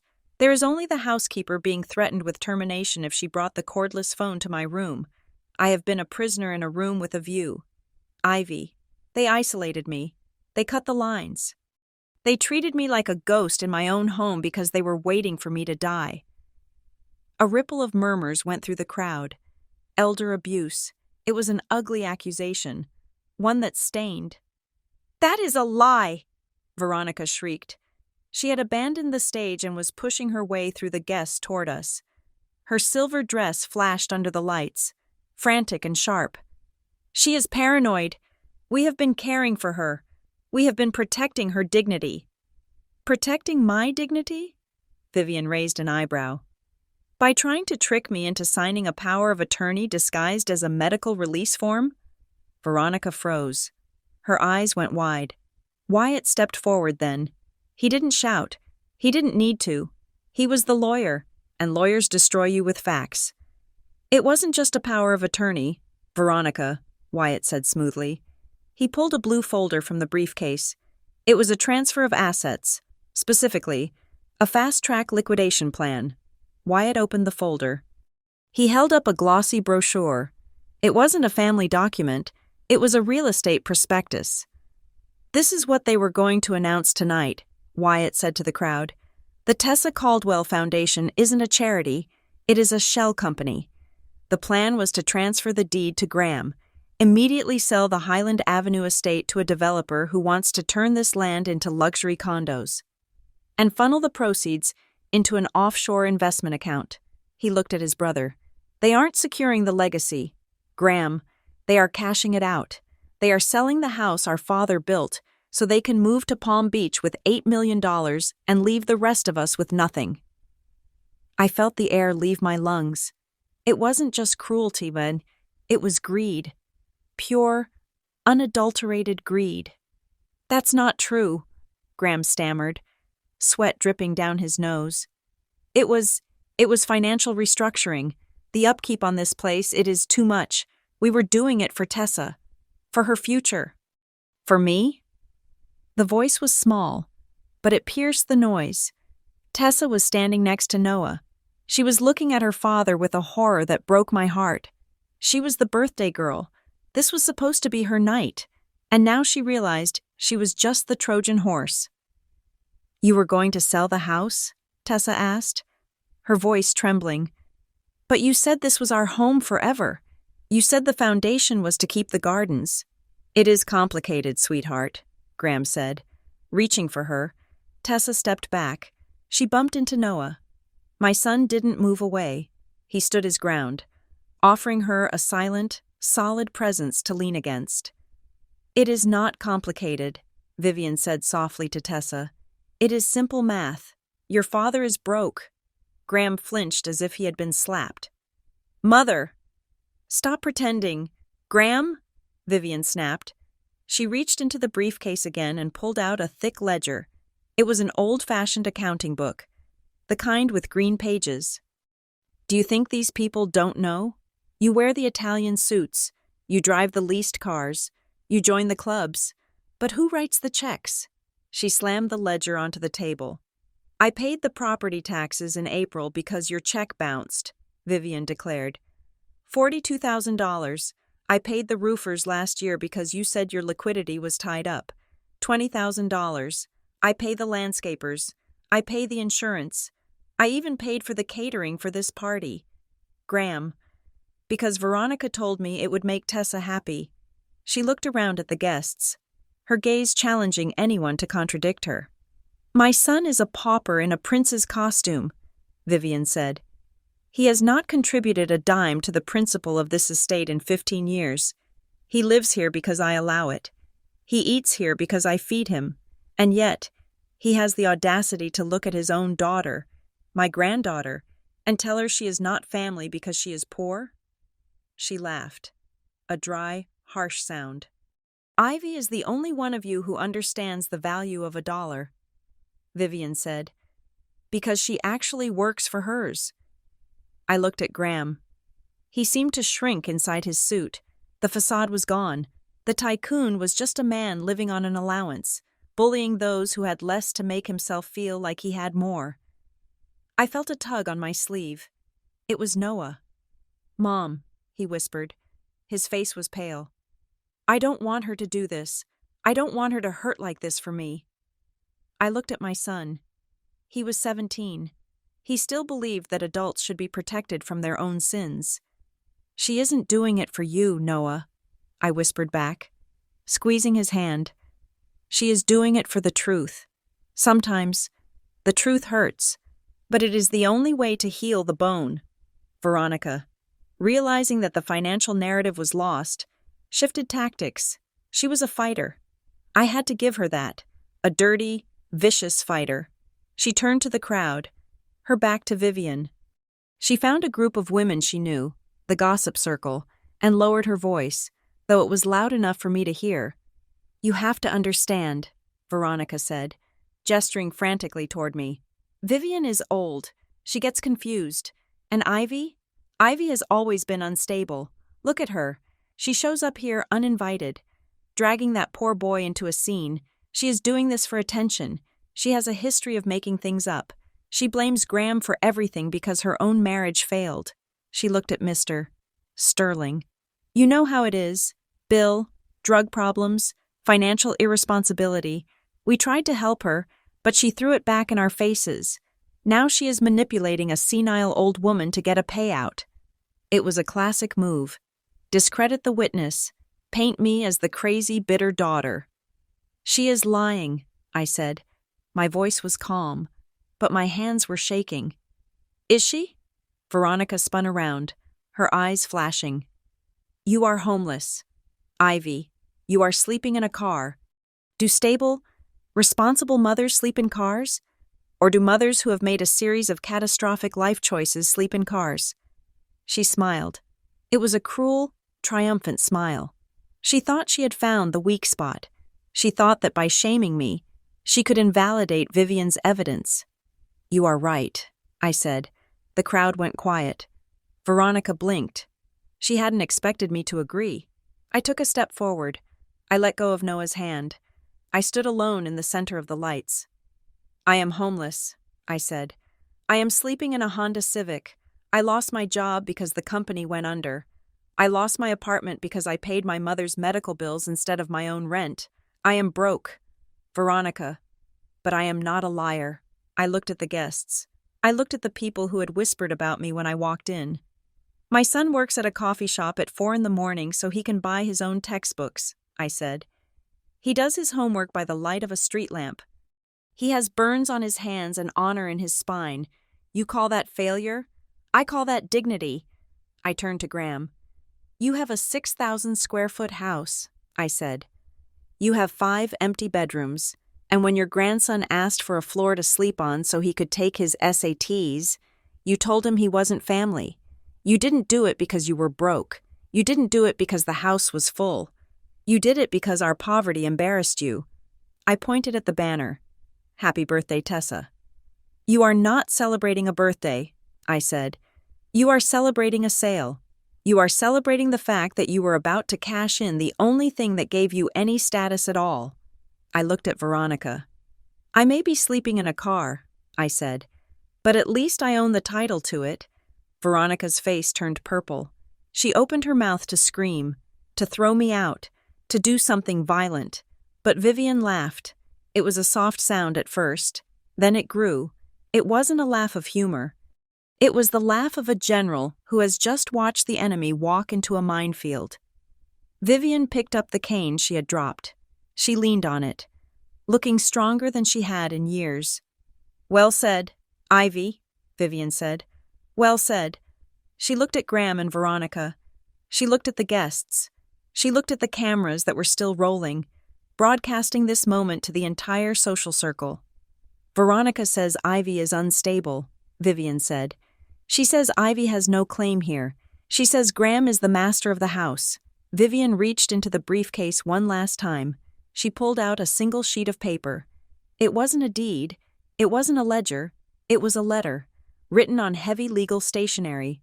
This, Vivian said, holding it up, is a notice of eviction.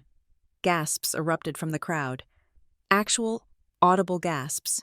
I drafted this 3 months ago with Wyatt, Vivian said. Back when you started blocking my calls. Back when you started bringing me the medical forms. I knew this day would come.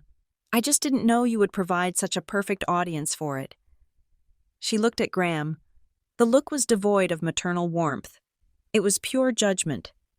You told Ivy she was not family, Vivian said. You drew a line. You said that people who do not contribute, people who are a drain, do not belong in this house. She took a step closer to him. I agree with you, Graham, she whispered. She turned to the crowd, her voice ringing out like a bell. You wanted to know the future of the estate? Vivian asked. Here it is. She locked eyes with Veronica. Tessa stays, Vivian said, because she is innocent. She looked at me and Noah. Ivy and Noah stay, Vivian said, because they are my blood, and they have nowhere else to go. Then, she looked at Graham and Veronica. She smiled. It was a terrifying, final smile. But you two? Vivian said, her voice dropping to a register that made the ground shake. Tonight, you don't just lose face. You lose the right to stay. She dropped the eviction notice on the table. It landed on top of the deed, sealing their fate. You have until midnight to pack a bag, Vivian said. Get out of my house. The silence that followed Vivian's decree was absolute. It was the kind of silence usually reserved for natural disasters. The moment after the earthquake stops shaking the ground when the survivors look around to see what is left standing. The eviction notice lay on the white linen tablecloth. A stark, legal period. At the end of a sentence my father had been writing for 20 years. Graham stared at the paper. His face had lost all its color, leaving him looking gray and waxy under the party lights. He looked at the document, then at his mother, then at the guests surrounding us. He was searching for an ally, for someone to laugh and say this was all a terrible joke, but he found only averted gazes. "You cannot do this," Graham whispered. His voice was trembling. "Mother, you cannot simply evict us. We have rights. We have lived here for 2 decades. "You have lived here," Vivian corrected him, her voice sharp and clear. "Because I allowed it. I allowed it because you are my son. And I foolishly believed that keeping you close would make you a better man. I thought that if I gave you a home, you would learn to build a family." She took a step closer to him, leaning on her cane, her eyes blazing with a fire that belied her 80 years. "But you did not build a family. Graham, you built a country club. You filled this house with people who only like you because you pay for the champagne. And when your own flesh and blood came to you in need, when your daughter and your grandson asked for a few square feet of shelter, you spat on them." Vivian pointed a shaking finger at his chest. "You told Ivy she was not family. You told her she did not belong." "She doesn't!" Veronica shrieked, her control finally snapping. She lunged forward, her silver dress catching the light.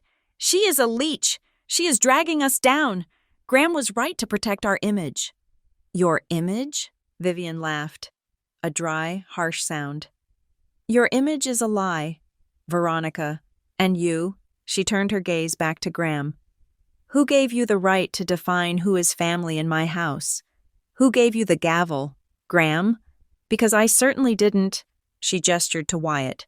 "Read it," Vivian commanded. "Read the revocation clause so everyone here understands exactly where they stand." Wyatt stepped into the light. He adjusted his glasses. He didn't look happy to be destroying his brother, but he looked determined to uphold the law. He opened the blue file folder and began to read. His voice was calm, professional, and devastating. "Pursuant to Article 4, Section C of the Vivian Caldwell Revocable Trust," Wyatt read, "the grantor retains the absolute right to revoke residency privileges of any beneficiary at any time, with or without cause. Furthermore, should any beneficiary act in a manner deemed detrimental to the emotional or financial well-being of the grantor or her direct descendants, immediate removal is authorized." Wyatt looked up from the paper. "Detrimental to the emotional well-being," Wyatt repeated, looking at Graham. "I would argue that telling the grantor's great-grandson that he is not family while he is homeless qualifies as detrimental." "This is insane," Graham sputtered. "You are going to sue me? Your own brother?" "I don't have to sue you," Wyatt said simply. "I just have to change the locks. And if you refuse to vacate, the sheriff's department will treat you like any other trespasser. The paperwork is already filed. Graham, it goes into effect at midnight." The reality of it hit the crowd like a shockwave. Midnight. 3 hours from now. Veronica looked around wildly. She saw the faces of her friends, the women she lunched with, the women she tried to impress. They were not stepping forward to defend her. They were stepping back. They were checking their watches. They were realizing that the free drinks were not worth the proximity to this disaster. "Vivian, please." Veronica changed tactics instantly. Her face crumpled into a mask of desperate pleading. She reached out, trying to grab Vivian's hand. "We can talk about this. I know I have been difficult. I know we have had our differences. But think of the scandal. Think of Tessa. You cannot throw us out on the street on her birthday." "Do not use that girl as a shield," Vivian snapped, pulling her hand away. "You have used her enough. You used her birthday as a fundraising event for your own bank account. You paraded her around like a show pony while you planned to sell her childhood home out from under her." "I didn't know," Tessa cried out. We all turned. Tessa was sobbing, her hands covering her mouth. She looked from her mother to her father. "Is it true?" Tessa asked, her voice breaking. "Were you really going to sell the house? Were you really keeping Ivy away from Grandma?" Graham looked at his daughter. He opened his mouth, but no words came. He looked down. That silence was the loudest sound in the garden. It was a confession. It was the moment the pedestal crumbled. Tessa let out a choked sound and turned away from him. She walked straight to Noah. She didn't say anything. She just stood next to him, aligning herself with the outcasts, leaving her parents alone on their island of lies. It wasn't me, Veronica screamed, pointing a manicured finger at me. It was her. It was Ivy. She planned this. She manipulated you. Vivian, she has been poisoning you against us. Ivy has not spoken to me in 6 months, Vivian said coldly. Because you blocked her number. You cut the lines. You thought that if you kept us apart, I would never find out what you were doing. But you forgot one thing. Veronica. What? Veronica hissed. You forgot that the truth has a way of finding the light, Vivian said. And you forgot that I am not just an old woman writing checks. I am the head of this family. She turned to Noah. Boy, she said softly. Come here. Noah stepped forward. He looked terrified, but he held his head up. Give me the paper, Vivian said. Noah reached into his suit pocket. He pulled out the white envelope, the letter from the manager at Bean and Brick, the letter that praised his work ethic, his punctuality, his ability to handle pressure. It was a humble document compared to the deeds and ledgers on the table, but Vivian took it as if it were a royal decree. She unfolded it. She put on her reading glasses. She read it in silence for a moment. Then she looked up at the crowd. This, Vivian announced, her voice ringing with pride, is a letter of recommendation for my great-grandson, Noah Gonzalez. It says he is the first to arrive and the last to leave. It says he takes pride in his labor. She looked at Mr. Sterling, who was still holding his empty martini glass. You laughed at him, Vivian said to the man. You mocked him for serving coffee. Let me tell you something, sir. This boy has done more honest work in the last month than my son has done in 20 years. Labor is never shameful. Living off the labor of others while looking down on them? That is shameful. She handed the letter back to Noah. You keep that, she told him. It is worth more than their stock portfolios. Then, Vivian turned to the crowd. She raised her cane and pointed to the gate. The party is over, she declared. Go home. It was an exodus. There were no polite goodbyes. There were no thank you notes.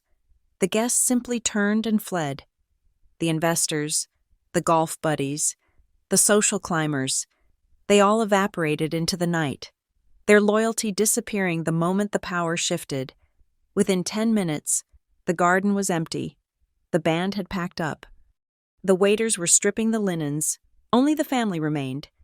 Vivian looked at Graham and Veronica. You have packing to do, she said. You can take your clothes. You can take your personal items.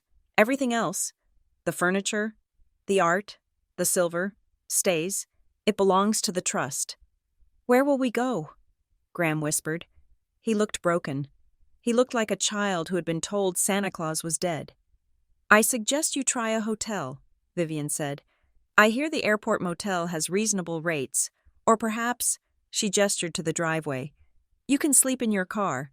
Ivy says it is quite educational. Veronica let out a sob of pure rage and stormed toward the house, her heels clicking furiously on the stone. Graham lingered for a second. He looked at me. His eyes were wet. Ivy, he said. Don't, I said. I am sorry, he said. The words sounded foreign in his mouth. I didn't mean for it to go this far. I was just scared. We were drowning in debt, and I didn't know how to tell you. So you tried to drown us instead, I said. He flinched. I am your father, he pleaded weakly. Doesn't that count for anything? I looked at him. I looked at the man who had let me sleep in a parking lot because I was an inconvenience. It counts, I said. It counts for the biology. But family? Family is what you do. Dad, not who you are. I took a deep breath. The anger was gone. I just felt light. I am not cutting you off because I hate you, I told him, my voice steady. I am cutting you off because I need to live, and I cannot carry you any more. Graham stared at me for a long moment. Then, he nodded. He turned and walked toward the house. His shoulders slumped. A king going into exile. Vivian watched him go. She didn't look triumphant. She looked sad. It is a terrible thing to have to break your own child to save your family. But she had done it. She turned to us. Wyatt will help Tessa get settled in the guest room, Vivian said. She stays. I will not have her punished for their greed. Thank you, Grandma, Tessa whispered, hugging Vivian tightly. And you too, Vivian said, looking at me and Noah. The downstairs suite is open. It has a desk, it has a shower, and it has a bed. She smiled at Noah. You have an exam to study for, don't you? Yes, ma'am, Noah said, smiling through his tears. Then go, Vivian said. Study, sleep. Tomorrow, we start rebuilding. I walked over to her. I wanted to thank her, but words felt inadequate. She had given us more than a house. She had given us our names back. Grandma, I said, you didn't have to do all this. Vivian reached out and placed her hand on my shoulder. Her grip was warm and solid. Yes, I did, she said softly. I let the lie go on for too long. Ivy, I chose peace over truth, and it almost cost me everything. But tonight? She looked around the empty garden, at the banner fluttering in the wind, at the briefcase sitting on the table. Tonight, I proved something, she said. I proved that this house is not made of brick and mortar. It is made of the people who stand up for each other when the lights go out. She patted my cheek. Welcome home, Ivy. You are family. I looked up at the night sky. The stars were shining, clear and bright above the oak trees, for the first time in 2 years. I wasn't afraid of the dark. I took Noah's hand, and together, we walked up the steps, into the house that was finally, truly, ours. Thank you so much for listening to this story. If you enjoyed seeing Ivy and Grandma Vivian take down the House of Lies, please let me know in the comments. I would love to know where you are listening from. Are you tuning in from the US, the UK, or somewhere else in the world? Let's chat in the comments section. Please don't forget to subscribe to the Leona Revenge Stories channel. Hit that like button to support the video. And if you really loved the justice served today, smash that hype button to help this story get recommended to even more listeners. Your support means the world to us and helps us keep bringing you these dramatic, emotional revenge stories. See you in the next video.